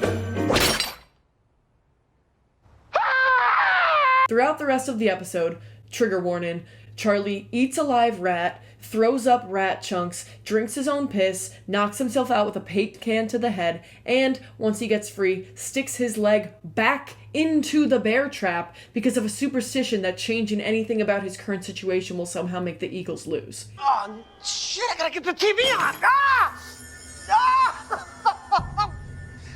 Ah! Shit. Hey, Oh, who am I kidding, man? No one's gonna leave their TVs right now. My colors. I didn't do my color rituals. Guys, you're gonna lose the game because of me. I'm so sorry I let you go. I let you guys down, man. I didn't. Oh, I blew. It's gonna be my fault. This isn't funny. It's sadistic and weird. It feels almost fetishistic. I don't understand how they thought that watching one of the show's most naive and childlike characters get tortured for 20 minutes straight would be anything other than off-putting and gross. And the other plot at the Super Bowl is not much better. Dee gets pink eye, and to prove to the others that she doesn't have pink eye, she rubs it on her other eye, giving herself double pink eye. That's right. Everybody just act like you belong. What? That's okay to boo. Yeah, Dee, your eye does not look good. Would a person with pink eye do this? Then somehow a towel she used makes its way onto the field to Tom Brady, blinding him and allowing the Eagles to win the Super Bowl. Oh, and Frank has a kidney stone in this one. What's going on over there, Frank? I got a kidney stone. These seasons rely so much on gross out humor, and it feels like it just started out of nowhere. They've done potty humor before, sure, in like season 4's episode Who Pooped the Bed, but that was different. The joke was that they're all childish and think poopy is funny, which it is. You're not gonna go out with me tonight because these idiots found 2 poopies in a bed? Yeah, Dee, but it's not the poop. It's the mystery. But here the joke is, look how gross this is. Isn't it gross? Aren't you laughing? It reminds me of those god-awful later SpongeBob episodes where the whole thing is like, SpongeBob gets a splinter and everything he does makes it worse. I don't get it. Especially from a show like Sunny that's usually so intelligent in its writing. I don't really see any games anymore either, and it just feels like they ran out of energy. Look at this exchange. My God, no. We're gonna sing it again? This is like the 10th time. Oh, yeah, it turns out there's not that many songs about Philadelphia. It feels so draggy. Where's the frenetic energy we've come to know from Sunny? The reason I don't include these seasons in the definitive problem area is that there's still a fair number of solid episodes. The gang escapes has the gang doing an escape room that's been built inside Mac and Dennis's apartment for some reason. That never really made sense to me, but whatever. We get some genuinely great absurdist satire of toxic masculinity. I already found one. Great. You didn't tell them. No, I'm not gonna tell them. Because the most important aspect of a man's success is to never trust another man. For sure. Okay, well, what is... I knew he couldn't be trusted. Cool, man. You never trust another man in negotiation. That's textbook. Art of the deal. Art of the deal, bro. Oh, you trying to tell me that? All right, art of the deal. Art of the deal. They also form their own government, Lord of the Flies style. Gentlemen, if I may, as your newly elected speaker, I'd like to start by saying I henceforth relinquish any possibility of becoming team leader from myself, so long as I am able to retain this excellent title as Speaker of the Tribe. Do we all agree to these terms? The gang's internal governmental infrastructure is a really great series-long bit that I never get tired of. For another great example, see Reynolds vs. Reynolds, the cereal defense, where the gang has an in-house trial about Dennis eating cereal while driving. Now, this is all about making myself credible in your eyes again, and I'm gonna do that by admitting that evolution is a lie! God damn you, Mac! Yes. There's also games in this episode, like this one where Dennis and Frank inexplicably know the same absurd expression about chewing gum. You see, by constantly chewing so loudly, he's sending a very clear message that he is the head cow. And as we all know, the head cow's always grazing. What do you want? What's up? Dennis wants some gum. All right, hang on. No, don't do that. What? That's a power play, Charlie. It is? Yeah. How's the power play? It's a power play. Everybody knows that the head cow is always grazing. Delightful. But even for all my enjoyment of this episode, I can't deny that it suffers from that uncanny feeling that comes after jumping the shark. Dennis really hates Mac here, and it's really confusing. I'm so sorry, Dennis. I'm very confused. Don't sit down! While they manage some decent jokes here and there, you can feel the consequences of breaking your immersion. There's a sort of degradation in quality that's hard to ignore. And of course, there's Mac finds his pride. I like this idea in theory. Obviously, they hadn't been taking Outgay Mac very seriously, and it seems like they wanted to remedy this by having a really serious episode about Mac coming to terms with his identity. Now, I know that a lot of people have a really deep love for this episode and found it genuinely emotionally moving, and I think that's amazing. I don't want want to in any way discourage that or say that anyone who liked this episode is dumb or something. I just said that poop jokes are funny like 3 seconds ago. Who am I to say that you're wrong for liking something? I absolutely respect how validating this episode must have been for longtime fans of the show and the queer community, and my criticism of this episode has nothing to do with that. I have a few problems with this episode. First of all, Frank's main role throughout this episode is that he has a gnarly broken nose and keeps using all the wrong things to fix it. Stuffing hot wings in it, putting lemon and salt in it. You know, the works. Oh, shit! I just opened up the old cut. Oh, and this cut. I gotta think about restuffs. Oh, Damn, God. dude, that is disgusting. Oh, I gotta plug it up. you're putting it in the chicken? I think they thought this would be funny like the toe knife is, but it's not. The toe knife is part of the elaborate ecosystem of Charlie and Frank's apartment. It's an absurd way of living that keeps them stuck in their own bizarre routine, and they can't see the obvious solutions to these problems. This nose thing is just happenstance. It's just gross out humor. And it's recycled! They already did a Frank broken nose thing in Frank's Little Beauties in season 7, and it works so much better there because it's part of a game about Frank not wanting to look suspicious while running a children's beauty pageant. I am not gonna diddle your kids. I'm not like that. That's not my thing. I met that guy in a titty bar. That's enough. That's like a... Frank, your nose is bleeding all over the place. Do I look suspicious? You look grotesque. And sure, here it's used as a metaphor for Mac trying to repress his identity. You see, Mac, I've been in agony the whole day, but I came to this realization that sometimes you gotta let the blood flow in order to start the healing. Some cuts you just can't plug up. That's the same for you. You got this thing inside you and you're trying to plug it up, but you gotta let that shit out. Otherwise, you're gonna be in agony for the rest of your life. That's all well and good, but they could have made that point in so many other more clever ways. What if they had a scene in the episode where Dee started gagging on the pride float and Mac tried to help her find a way to hold it back before realizing that Dee gagging when she's nervous is part of who she is and she should accept that. That would have been the perfect absurdist metaphor and would have reincorporated a distinct part of Dee's character to make a point. Instead, we just have this weird, lazy, gross out humor. Then there's Frank himself. Frank has never been PC. It's kind of the point of his character, but he has never been this homophobic. You gotta watch my back. If one of these queens comes at me, I'm gonna go berserk. I think a lot of the episodes in this era and in the latest seasons of the show in general have a tendency to change characters' beliefs randomly to fit into a point they're trying to make. Like they'll decide who the straight man is that episode, and that character will drop everything about themselves to be the straight man, and everyone else will become so ridiculously entrenched in beliefs they've never had before for the sake of comedy, and then when it's time for one of those super radicalized characters to be the straight man, suddenly they're completely normal and everyone else is radical, and it's impossible to believe. Would you please leave these poor women alone? I support your choice to look like whatever kind of primate or simian species you choose because it is your choice, okay? You know what? A speaking role, I'll say anything. I'll also do anything. That won't be necessary, because I don't trade roles for sex. Oh, goddamn feminists ruin everything. And then there's the dance scene. So I think this is the part people really remember about this episode, where Mac puts on a dramatic dance and Frank has a change of heart. I'm gay.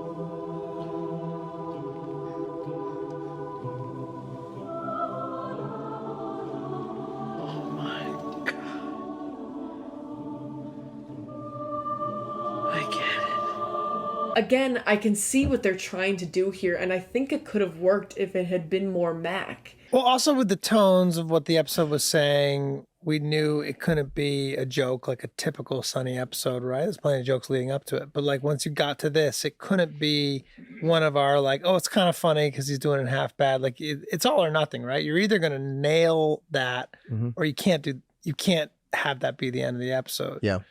Because the funny version of that just wouldn't work. It'd be a different thing, you know? Mac isn't really a deep, thoughtful performer who would be able to conceptualize his identity through the lens of an interpretive dance. He's Mac. You don't know what's going on inside of me. There's like this storm inside of me, and it's been raging my whole life. And I'm down on my knees, and I'm looking for answers. And then God comes down to me, and it's a very hot chick. And even if this is something he was really emotional about, it's hard to believe that these two people are the same character.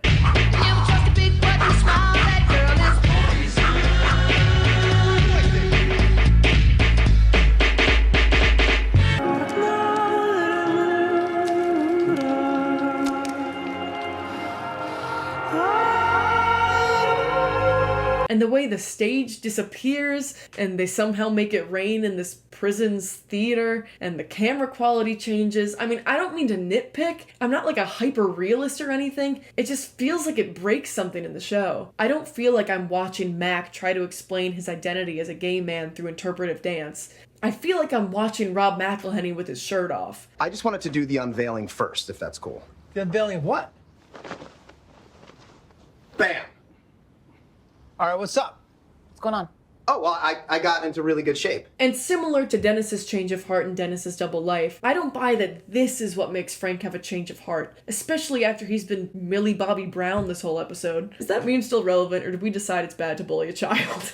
I'm sorry, Millie. But you get my point. This feels like Shark Jump number 2 somehow. They said it couldn't be done, and this will transition us perfectly into the problem area. And finally, we reach the present day. The problem area.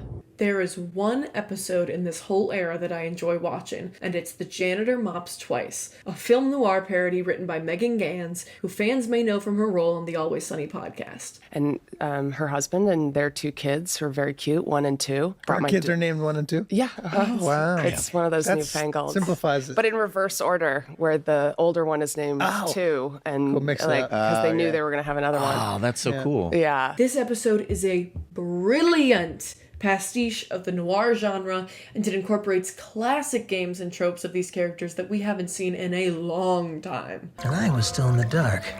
And there's only 2 things you can do in the dark. You can drink, and you can hide.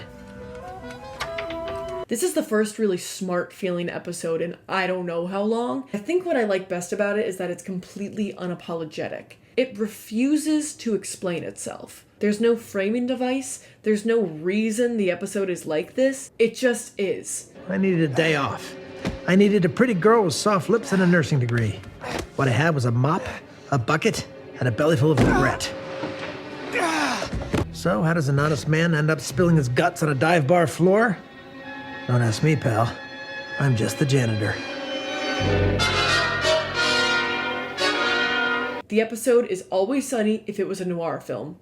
Take it or leave it. I think the Entropy era landed the show in this really weird, uncanny valley between what we know the show to be and this weird new unreality. By doing an episode like this that's completely set in what I guess must be an alternate reality, they can break through that wall and come out the other side. I think this is really the only direction for Sunny to go now that they've broken the internal logic of the show multiple times. We can't really believe the gang's reality anymore, so the only way forward is to do something so far removed from reality that we aren't even asked to suspend our disbelief. Just accept the chaos and enjoy. And it works! I wish the rest of this era was like this. Unfortunately, it's not. Season 14 gives us the gang texts, which features more weird Mac-Dennis relationship shit. Dennis, you came to talk to me. Unless this is like a grinder situation. Came to piss. I came here to see one goddamn thing and you ruined it with your texting nonsense. And Mac getting peed on by every male member of the gang. Are you pissing on me? If you make me miss this one too, I will feed you to the lions myself. Okay. Are you pissing on me? Yeah. Eggplant, queen. Oh, Frank is pissing on Mac. Oh, there he yeah. is. Oh, I see. Yeah. Also, Charlie texts in this one, and look, sure, maybe he just looks at the emojis, maybe he can tell if it's all caps that someone is mad, but come on, Charlie can't read! And he is the straight man explaining how texting works to Mac. Oh, He's mad. Oh, no, but... No. No, it's got an exclamation point. No, but it it's means all- he's happy. He's screaming at you. Yeah, it's all cats. Screaming! Yeah, that's not good. Oh, he's thanking us for something, so that's good. Dude, how are you so bad at this, man? So let's just give him a chance. He's probably gonna take some time and Up. respond. No, he responded. Yeah. K. You're dead to him. Yeah, he's blowing you off, man. Even if he's just going off emojis, there's no reason that he would know more than Mac about texting. If anything, their roles should be reversed here. It's the same thing I was saying before about how in these latest seasons, everyone's either a straight man who drops all their other characteristics or a weird, exaggerated parody of themselves, and it's so tiring. Note also that most of these problem area Sunny episodes are gimmick episodes, so the gang goes to the zoo and texts each other, the gang buys a roller rink, the gang goes to Ireland. There's nothing inherently wrong with episodes like this. I think the gang gets trapped could definitely qualify as a gimmick episode, the gimmick being they're stuck in a stranger's house. But when almost every episode has a gimmick like this, and we don't really get any classic gang schemes, it feels more like a crutch than a fun experiment. Like they've forgotten how to actually write a typical Always Sunny episode. It doesn't really feel like experimentation. It feels like they're desperate for new ideas. The satire here is also really strange. In A Woman's Right to Chop, the men in the gang try to stop the women of Philadelphia from getting pixie cuts as a thinly veiled allegory for abortion. I don't understand why you guys give a shit. Why do we give a shit? These women have mutilated themselves, Dee. It's an abomination. Once you go down that road, there's no turning back. Right. So the first thing about this, we've done this before. Season 1's Charlie Wants an Abortion, in my opinion, does a much better job of satirizing the abortion issue than A Woman's Right to Chop. Because Charlie Wants an Abortion doesn't dance around the issue. In fact, it's pretty blunt. I mean, I wish I could go back in time and do the right thing, you know? Like, be there for him? No, get her an abortion. I understand the desire to revisit this issue so many years later. This season is in a post-Trump landscape, and for sure, it feels like the stakes are different. But my main problem with this allegory thing is that it's messy. It only makes sense as an allegory. See, I don't believe that the gang cares this much about women cutting their hair, right? And of course this is meant to point out how ridiculous it is that men care about what women do with their own bodies. But then why not just do that? Always Sunny is a satire, and its characters are meant to be jerks. Why not just call a spade a spade? You're not gonna get canceled for it if that's what the worry is. You're holding up a funhouse mirror, remember? It feels like they've lost their edge or something. And I get that it's a different landscape now than in 2005. They can see much more of their audience's critiques, and they probably want to be extra cautious. But a one-to-one allegory of haircuts and abortion just does not work for me. It feels a lot like Melanie Martinez music, bear with me. Her whole aesthetic is like this creepy cute little girl that's a secret crazy killer thing, and sometimes it works, but sometimes it's like, what the hell even are you saying? Like there's this one song where she's using detention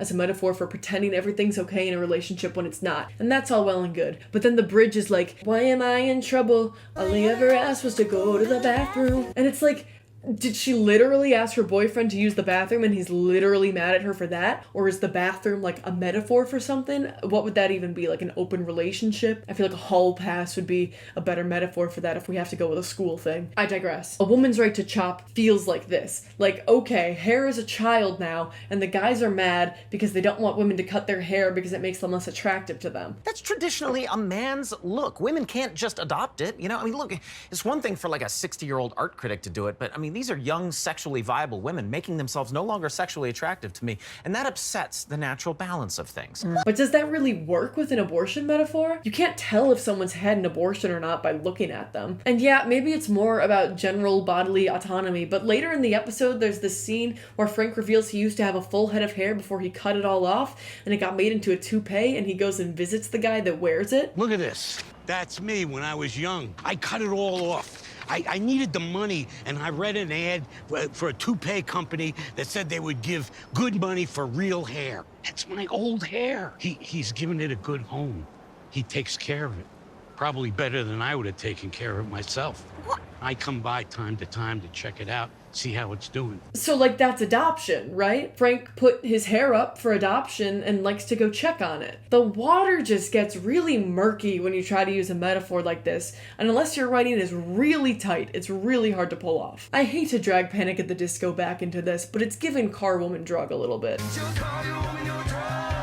pick one symbol and stick with it, otherwise it loses all meaning. This is especially frustrating because they have a character pregnancy story that they seem to want to get rid of. Remember when Charlie and the waitress had sex and she wanted to have the baby, but Charlie suddenly got freaked out? That is never resolved. They don't talk about it again. The show completely forgets it happened. I understand why. Like I said before, they wrote themselves into a corner. There was nowhere for that story to go. Really, the only way for the show to go on is to undo that choice. But wouldn't this be the perfect way to accomplish that, and a much more biting satire on how the abortion issue has changed since Charlie Wants an Abortion? They could even call it Charlie Wants an Abortion 2, just like they did with Gun Fever 2 when they showed how the gun debate has evolved since they made season 1 with Gun Fever. This feels like such an obvious choice to me. I don't know why they wouldn't make it. Do you two not understand gender?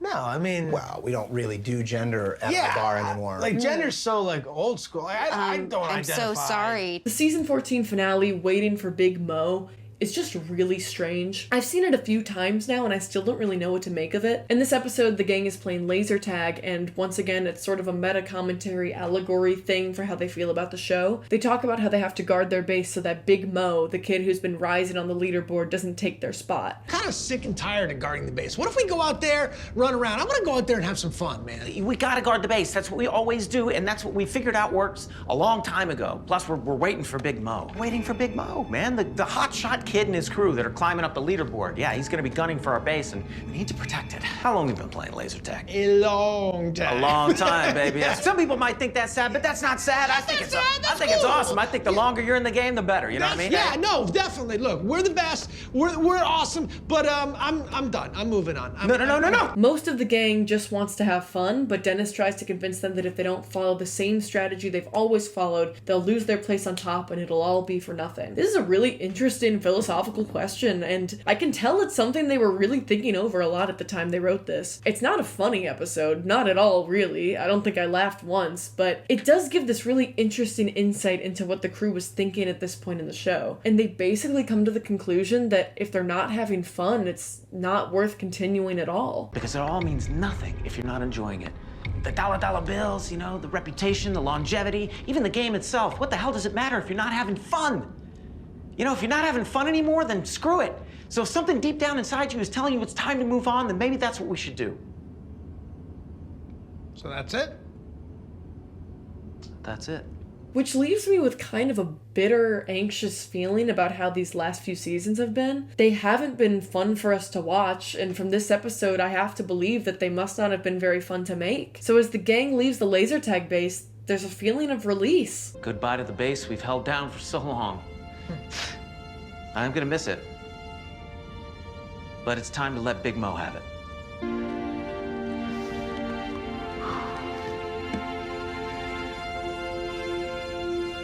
It's sad, of course, but there's something really respectable about watching them come to this decision together and finally decide it's time to hang it up.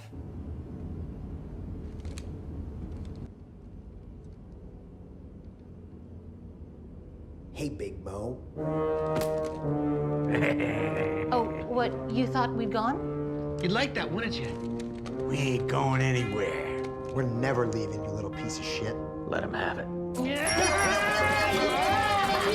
I know this is supposed to be like an epic win, but knowing how the next season is, it feels like they're just spinning on their own grave somehow. Why even spend all that time debating what they should do just to ditch it at the end? I know they probably meant for it to be like a justification for why the show is so different now, so they don't feel so bound to their past, but it just comes across like they're saying, yeah, we know it's not what it used to be, but we're just gonna keep riding it out to the bitter end. And speaking of the bitter end, welcome to season 15, the most recent season of It's Always Sunny in Philadelphia as of making this video. More than any other previous season of the show, season 15 feels extremely dated despite being the most recent. It came out in 2021, so it's extremely 2020 based. In 2020, A Year in Review, we get a Forrest Gump style recap of some of the events of the year and how they all somehow had the gang involved. Are you registered to vote here? Are you from Philly? Yeah, we don't want to see any of that bogus fake ID bullshit. Yeah, we're going to ask you a series of Philly-related questions in no particular order. Who is a better athlete, Donovan McNabb or Rocky Balboa? Where is... Well, hold on a second. I mean, that's too easy. McNabb, obviously. Well, I don't think it's that obvious. I mean, do you think Donovan McNabb could go toe-to-toe with Ivan Drago for 15 rounds? So Mac and I decided to pivot to a less controversial approach. Yeah, we went with gaining exposure for our budding musical interests, as well as providing people with an opportunity to vote on another pressing matter. Freedom is the choice you have. Is it Rocky or McNabb? Cast your vote and make it clear. Place your voting choice in here.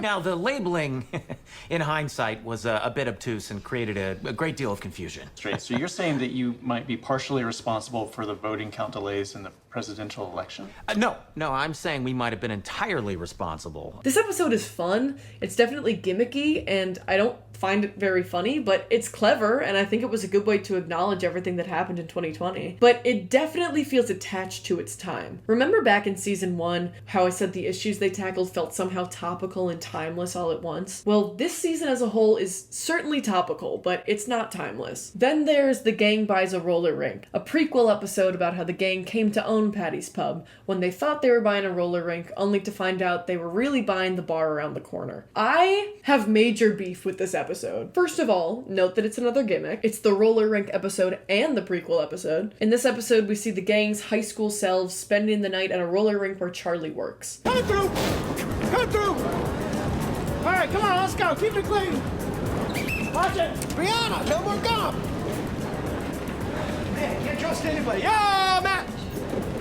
Yo, what's up, Charlie? I understand that prequels are written after the fact, but don't you think that if Charlie was this huge roller skating enthusiast, we would have seen that as a bigger part of his character? If you're gonna do a prequel episode, why not pick something more in line with what we already know about the character so it's more believable? Like, what if instead of a roller rink, it was an arcade and Charlie was really good at the whack-a-mole machine, which is why he's so good at bashing rats in the basement? It would at least be easier for me to believe than the idea that Charlie was all about roller skating and then completely forgot about it and never mentioned it again after they bought the bar. Mac is a weed dealer in this one, which is a callback to something we already knew about Mac in high school, so applause for that. The only thing is that Mac is just a weed dealer in this episode. We don't see him do karate, or be Catholic, or even be gay, any of his traits. Now take that jacket off, dude. How many times do I have to tell you you can't wear street clothes at work? What you talking about, man?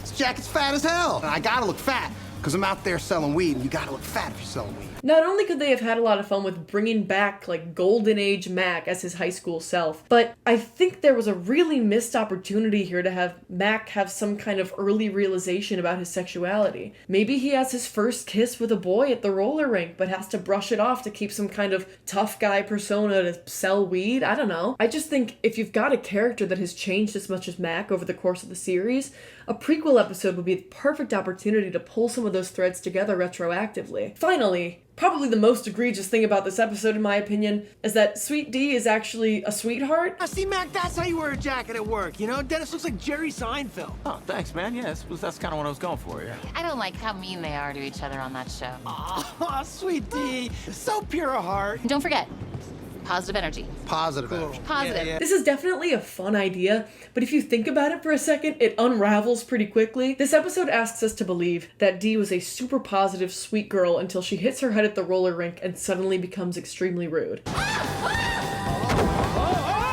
shit! Stop it! Get off me, bitch!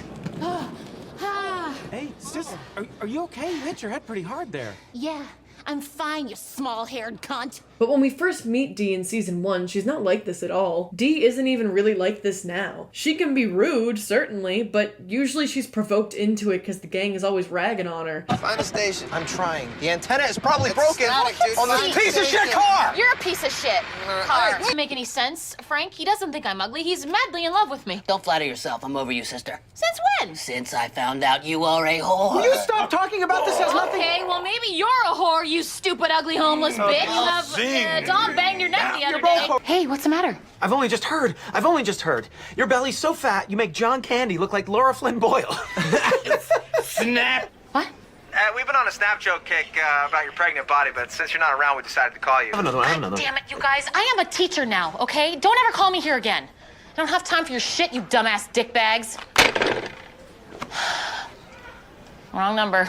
Sorry. She's never been known for being irrationally pissed all the time. Having her jump immediately from this angelically nice character to absolute climactic rage postmodern Dee is so confusing. And by the show's own logic here, you would think that hitting her head and who pooped the bed would have turned her nice again. And again, if this is really what made Dee the way that she is, how has that never come up in conversation? And I know the answer is because this is a prequel, but then why not just do something that makes more sense so the audience doesn't have to do mental gymnastics to make it work? Then there's the real meat of the season where the gang goes to Ireland following Dee on an acting gig. Normally I would say that Dee really shouldn't be getting an acting gig because it goes against one of her core character traits of being a bad actress, but I actually think the justification here is good. She's rude enough to the audition people that they think she'll be perfect for the role of an obnoxious American MILF. No, I'm gonna see the director. You're gonna put me through the Hi, director. yes. Because I Is this deserve it. Deandra Reynolds? Yeah. Right. Well, I'm so sorry to just call you out of the blue like Faster. What? Faster. Right. Brilliant. Well, I am the director of the TV show that you crashed the audition on the other day, and based on what I saw and this conversation, I think we have a part that might be right for you. Anyway, the gang goes to Ireland with her and everything just kind of falls apart. Dee doesn't like where she's going and gets hit by a car, which turns into a gross out humor thing where no matter what she does to the giant bump on her head, it keeps getting worse and the movie people don't want to let her film. Hey, be sure to look to the right if you go on the road, because they drive on the other side here. Taxi! Okay. Jesus Christ, what happened to you? Ah! Oh! Well, that's a doozy, isn't it? We can't shoot you like that. It's disturbing. Well, it's not even real. It's just makeup. It's makeup left over from the show I did this morning. You can show me to my trailer now, and I'd love a cup of coffee. 2 creams, please. Holy shit. What? I am so confused. Is this more makeup? Oh, goddamn. Dennis gets COVID and starts acting more evil than anyone watching could realistically believe, even trying to decapitate Dee with an axe at one point. It has to be tonight. Hey, Dennis, I don't like that. I don't like it. I'm not even talking to you. I'm talking to the castle. Hello? Who is that? Dennis, this is just the COVID talking, okay? You're hallucinating. I don't have COVID. Please, Dennis, it's me. Snap out of it.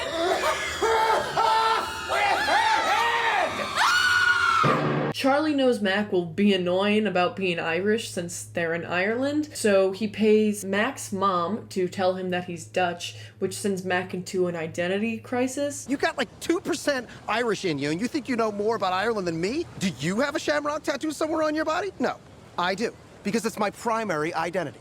Number 1, Irish. Number 2, gay. Number 3, badass. You're none of those things, so you should be talking of none of them. Are you talking about what you identify as or what you actually are? They're the same thing now, Charlie.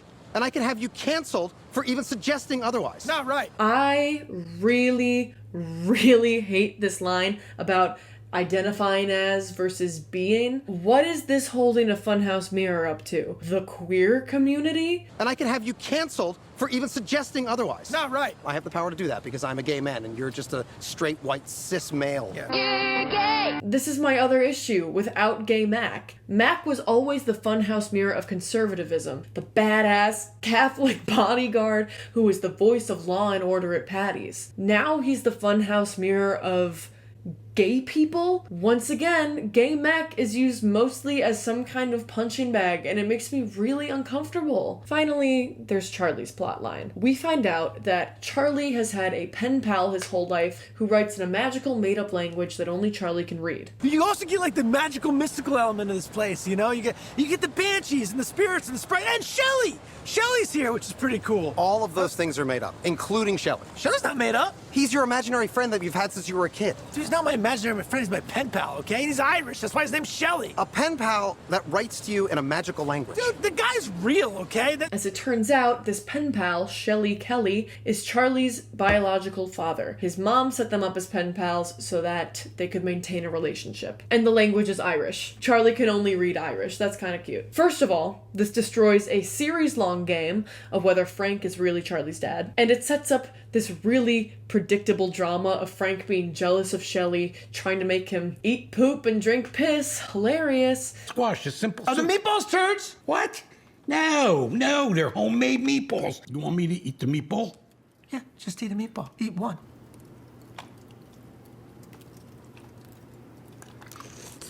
And Charlie is like really serious and a really big dick out of nowhere. This is charming as shit. Dennis would be creaming in his pants if he saw this. Right, well, language, Frank, you know, because we're guests. Oh, yeah. So, it's a lovely home. It's beautiful. Welcome. Come in. You're leaving us waiting out there forever. No, come on in. When you get back to Philly, I don't want to even hear the name Shelley. Well, I'm not coming back to Philly, Frank. I want to stay here. I'm gonna stay here and I'm gonna work in my dad's shop with him. Shirley, let me take your coat. Frank, his name is Shelley, okay? You know this. And he couldn't take his coat if you tried, dude, because it's buttoned to his pants in traditional Irish style. I'm not wearing a coat. Right, he's not even wearing a coat, man. Frank and Charlie are best friends. It shouldn't matter so much to Charlie whether Frank is his dad or not. I don't believe that Frank maybe being Charlie's dad is the only reason why they were best friends. Also, this plot is so predictable. We know that Shelly Kelly isn't going to become a mainstay of the gang, and they sure as hell aren't writing off Danny DeVito, so we know that Charlie and Frank have to make up by the end of the season. The main drama of this entire season of wondering whether Frank and Charlie will ever make up is just like a complete non-starter. Finally, Shelly Kelly dies of COVID because Frank didn't get the vaccine. He died with his lungs filled with fluid. He was gasping for air. And they tried to get him on a respirator, but there wasn't enough time. He died. Buddy, that sounds like COVID. COVID?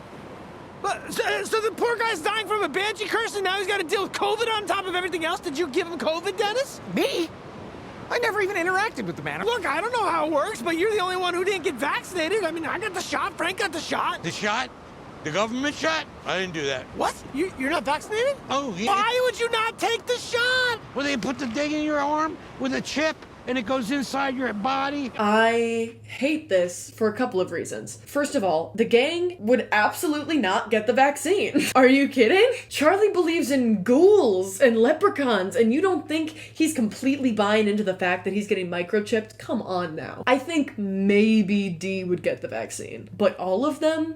Absolutely not. Not only did they miss an opportunity for satire here if no one in the gang got the vaccine, which could have been a whole episode if they wanted it to be, but they go against who these characters are even supposed to be. Again, it feels like they're like too timid to go there, but that's what this show is. Why do they feel so comfortable going there when they're making fun of the queer community, but oh no, everyone in the gang has to be vaccinated, otherwise we might get canceled? I don't understand it at all. When Shelly dies, Charlie asks the gang to help him carry his dad's corpse up a mountain, which is an ancient Kelly family tradition. One by one, each member of the gang leaves, and then we get this scene. I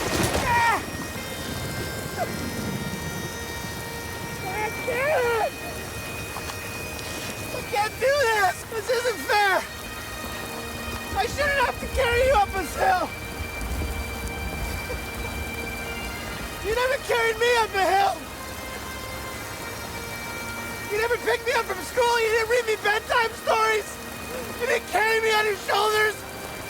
You didn't bounce me over, you weren't there! And I needed you! You were supposed to carry me! You were supposed to carry me! Once again, I know a lot of people really feel an emotional connection to this scene, and that is completely valid. In my opinion, though, this scene feels completely out of place. Since when is Charlie giving these dramatic monologues? He didn't cry when the waitress rejected him in The Night Man Cometh, he pushed through when his leg was caught in a bear trap, and he's certainly never given an impassioned speech about his tragic upbringing before. I don't feel like I'm watching Charlie Kelly grieve his father. I feel like I'm watching Charlie Day give a monologue. And he does a great job, obviously, it's Charlie Day. But in my opinion, it just doesn't make sense here. For me, it joins Dennis's double life and Mac finds his pride in a trilogy of really bizarre emotional moments that feel like they break the fabric of the show. I'll leave you with this. There is one time I laughed watching all of season 15. It's a small moment, really a nothing moment, but I think it says a lot. After the gang has abandoned Charlie, they go to an Irish pub and start talking loudly about their frustrations with Ireland. The waitress, who Dee left sinking in a bog earlier in the season, is also there and tells them to be quiet. You're an Irish gay guy!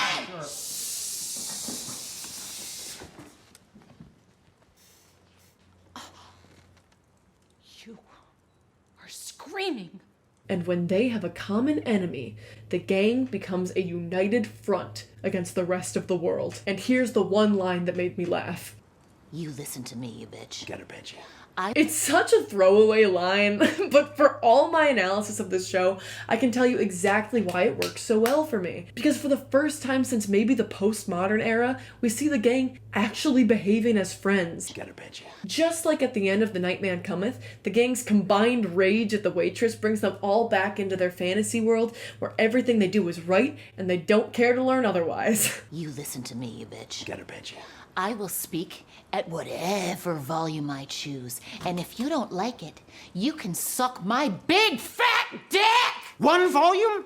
For every single person in the whole wide world? That's socialism, and I won't stand for it! We should be able to speak at whatever volume we identify with, because that is the American way! But you are not in America! We are America, sweetheart! No one is cruel to each other, no one is acting contradictory to their character. It's just the gang doing what they do best.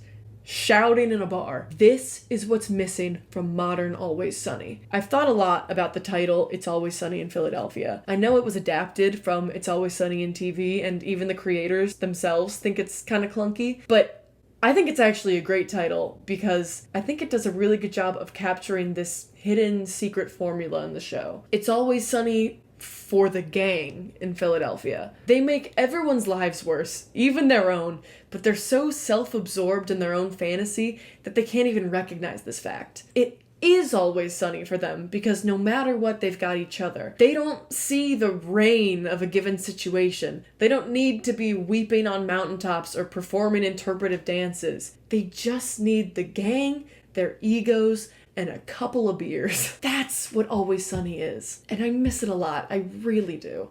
Let's clean up the streets. This is how it's gonna work. You're gonna walk right up to him. You're gonna kindly ask him to leave. He's gonna see me with the bat, looking tough. He's gone. That's it?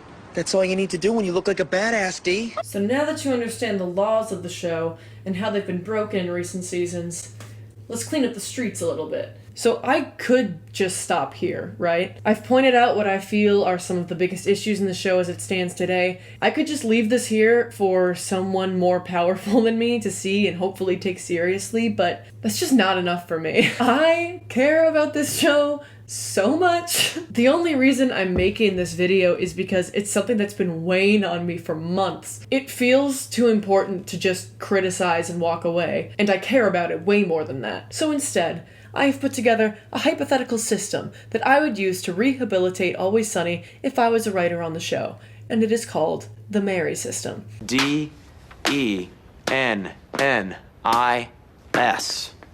The Dennis system. That, my friends, is the key to winning any girl's heart. M.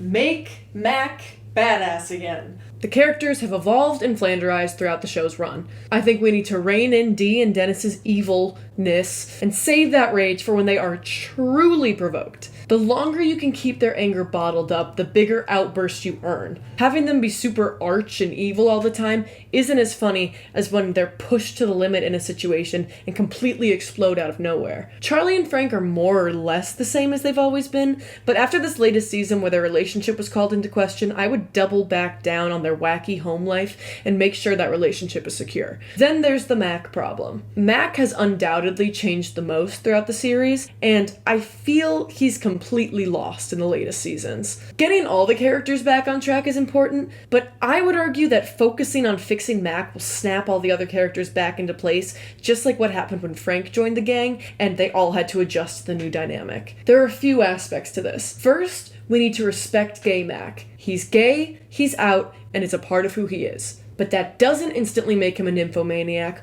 or a predator, or a gay caricature. Mac is gay, but he's still Mac. Being gay doesn't mean he stopped loving karate, or doing stunts, or being Catholic. We need to bring back Mac's other traits. What if Mac started taking a karate class and met a guy who was just like Golden Era Mac? Hyper-masculine, obsessed with guys' physiques, and very eager to make friends with other men. For simplicity, let's call this character Cam. Mac backwards. Thank you, I am a genius. Mac sees all these attributes and assumes that Cam is gay, and we bring back the Tobias Funke, questionable phrases getting misconstrued misconstrued as queerness game. Half of the gang thinks that Cam is straight, and the other half thinks Cam is gay, and they spend the episode trying to prove whether Cam is gay or straight, kind of like Dee and Dennis's bet in Sweet Dee's dating a blank person. In a twist ending, we find out that Cam is actually bisexual, making everyone in the gang both right and wrong, which drives them absolutely crazy because there's no winner. And maybe he really does like Mac, and Mac and him can start dating, and we get a montage of them riding dirt bikes and practicing karate together and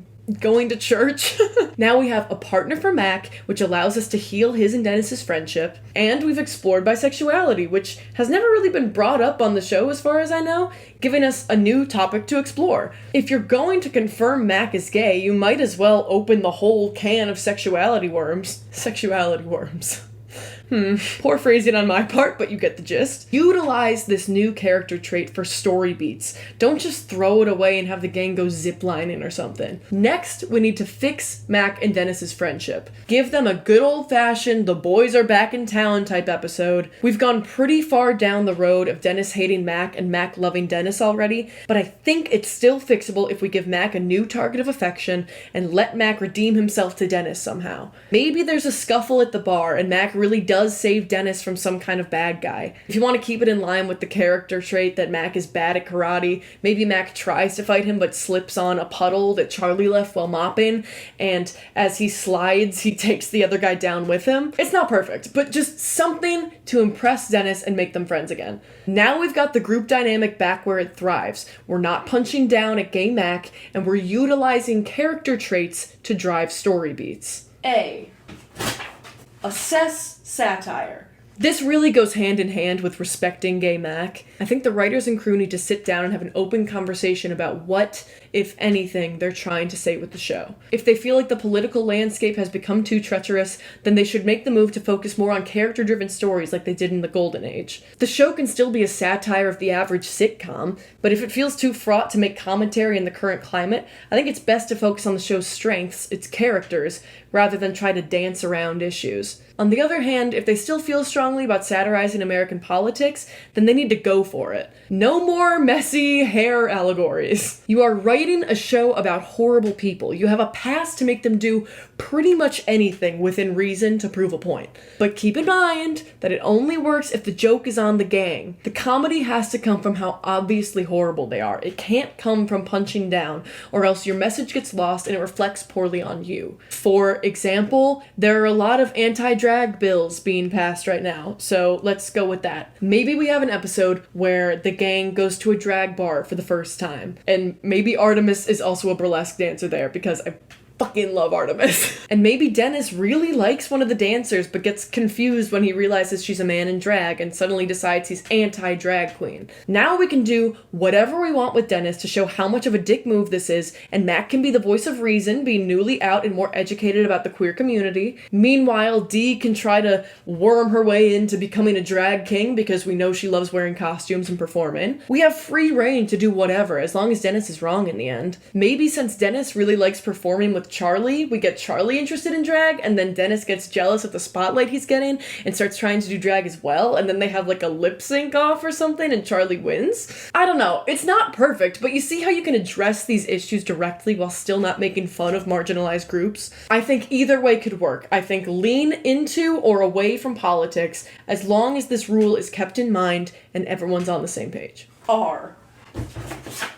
Resuscitate the heart. The biggest issue with Modern Sunny, in my opinion, is that the heart is lost. The gang doesn't really feel like friends anymore, and it's hard to believe that any of them would still put up with each other. What unites the gang best is a common enemy. I think a McPoyle episode would do wonders right now. Somehow the McPoyles haven't come up in this video yet, but they're this weird family that's like the gang's sworn nemesis. Bring the McPoyles in, or put the bar at risk, and force the gang to really have to rely on each other. There's already been 2 episodes where the gang plays their homemade board game, Charlie McDennis, once with just the gang playing against each other, and once where they're playing against a guy who they think works at Mattel. What if we made Charlie McDennis 3, make it a trilogy, where the gang has to team up and beat the McPoyles and the winner gets the bar or something? There's some logistical brainstorm in there we would have to do to make that all make sense, but I think giving the gang some kind of situation where they're forced to see each other's strengths and remember why they're friends in the first place is really essential to bringing that heart back to the show. And it doesn't mean they always have to like each other. They should argue, they should get in fights, but we need to understand why they're even still friends. Next, make Charlie in love with the waitress again. Maybe the waitress didn't get pregnant after all, and she was actually in a relapse when she fell for that in the first place, because one of her traits is that she's an alcoholic. So the waitress goes to rehab and comes back furious that Charlie ever tried to talk her into having his baby, and now that the waitress doesn't want anything to do with Charlie anymore, he actually falls in love with her again. Now we've salvaged the Charlie and the waitress cat and mouse game, which, despite Charlie being absolutely the bad guy, is still kind of heartwarming because of how much he really believes it's true love. This also saves the waitress's character, who at the moment is in some kind of limbo. Finally, axe the gross out humor and focus on character-driven stories that build and heighten games and relationships. Tie loose ends together and get creative about what any two characters might have in common and how we can play with that. The possibilities are still limitless. Why? You already broke reality. Have fun with it. Remember how I praised the janitor mops twice for not explaining itself, for pushing the reality of the show beyond the point of breaking into a whole different reality and didn't even try to keep it grounded? We need more of that. I think there are basically two ways forward if the show is to continue. I would love to see the show get better, and I don't think it has to die. If the crew is no longer having fun, I think that's a conversation they need to have. And I respect their decision, but if they're willing to try, I don't think all hope is lost. The way I see it, the show's reality is perched in a weird, uncanny valley between believability and surrealism. So there are two options. On the one hand, we can try to go back, do some of the things I've mentioned so far, try to backpedal ever so slightly to get the character dynamics back in place again, and re-ground the show. We try to return to the golden age or postmodern Sunny that we know and love. Or you can keep pushing and try to come out on the other side. Get as weird as you can with it. Dennis goes to prison for his long list of crimes, and while he's in there he meets Mac's dad and they team up with Mac to bust them out of prison, and the whole thing is in the style of a classic Prison Break movie. Charlie can even work in his lawyer thing. Artemis somehow gets cast on Broadway or something, and the gang tries to weasel their way into her success, and there's a guest appearance from Lin-Manuel Miranda, who was already in an episode of the Always Sunny podcast. Charlie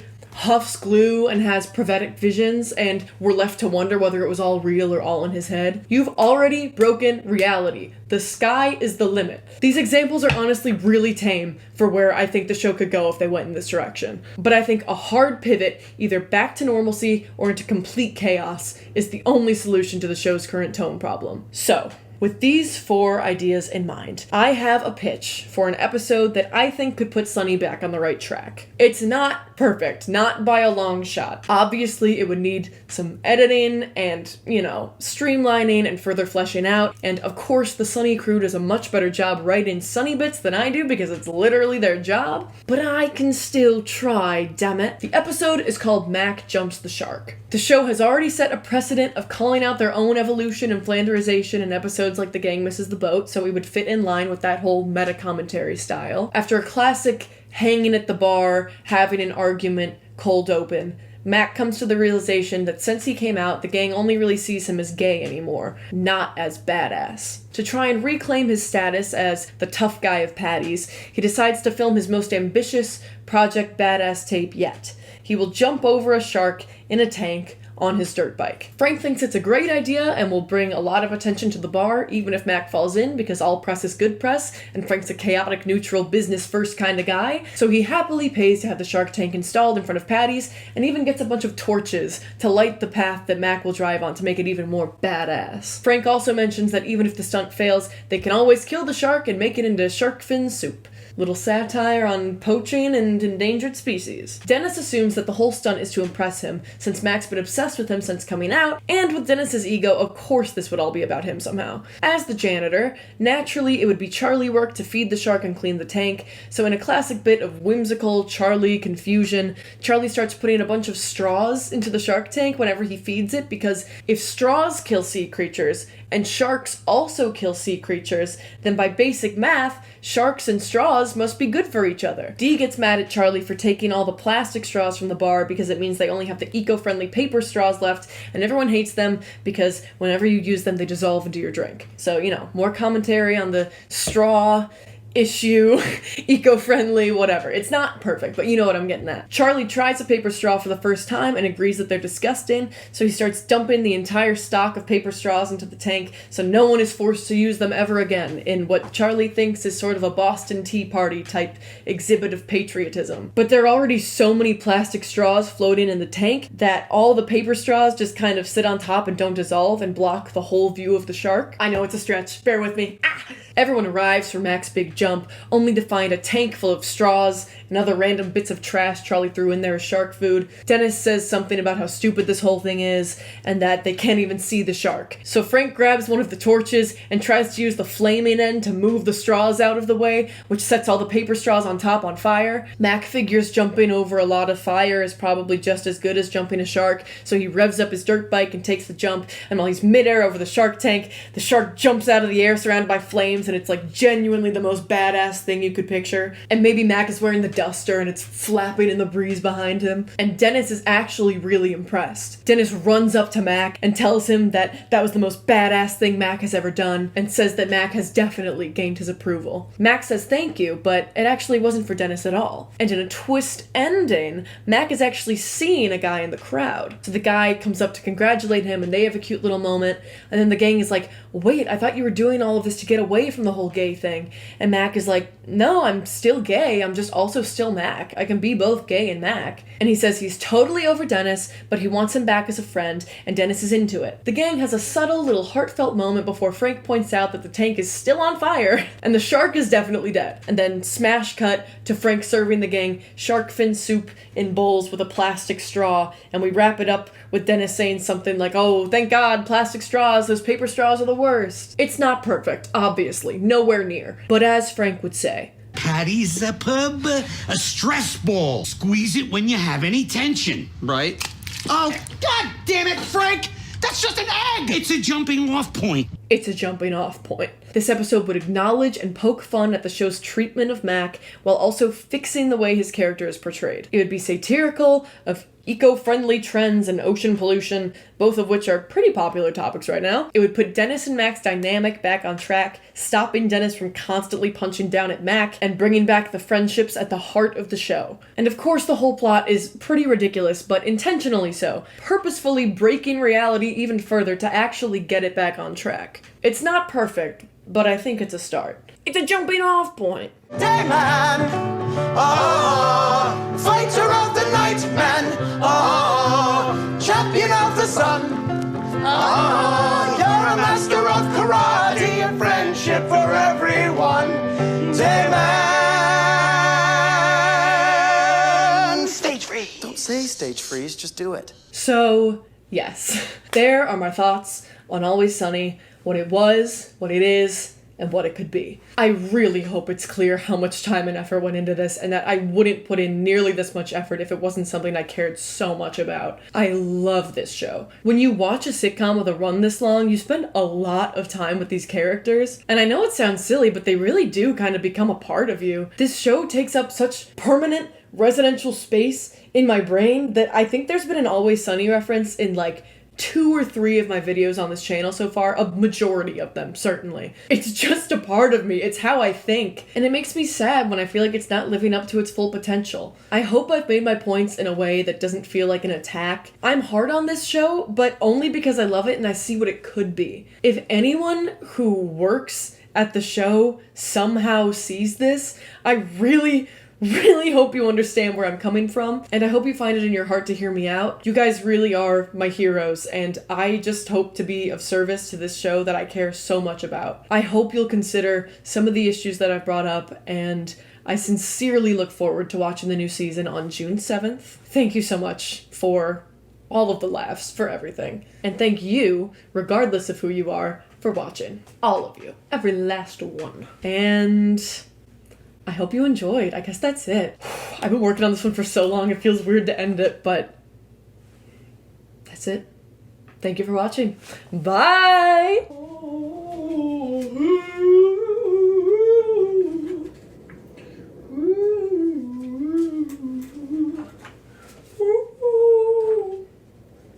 I was that little boy, that little baby boy was me.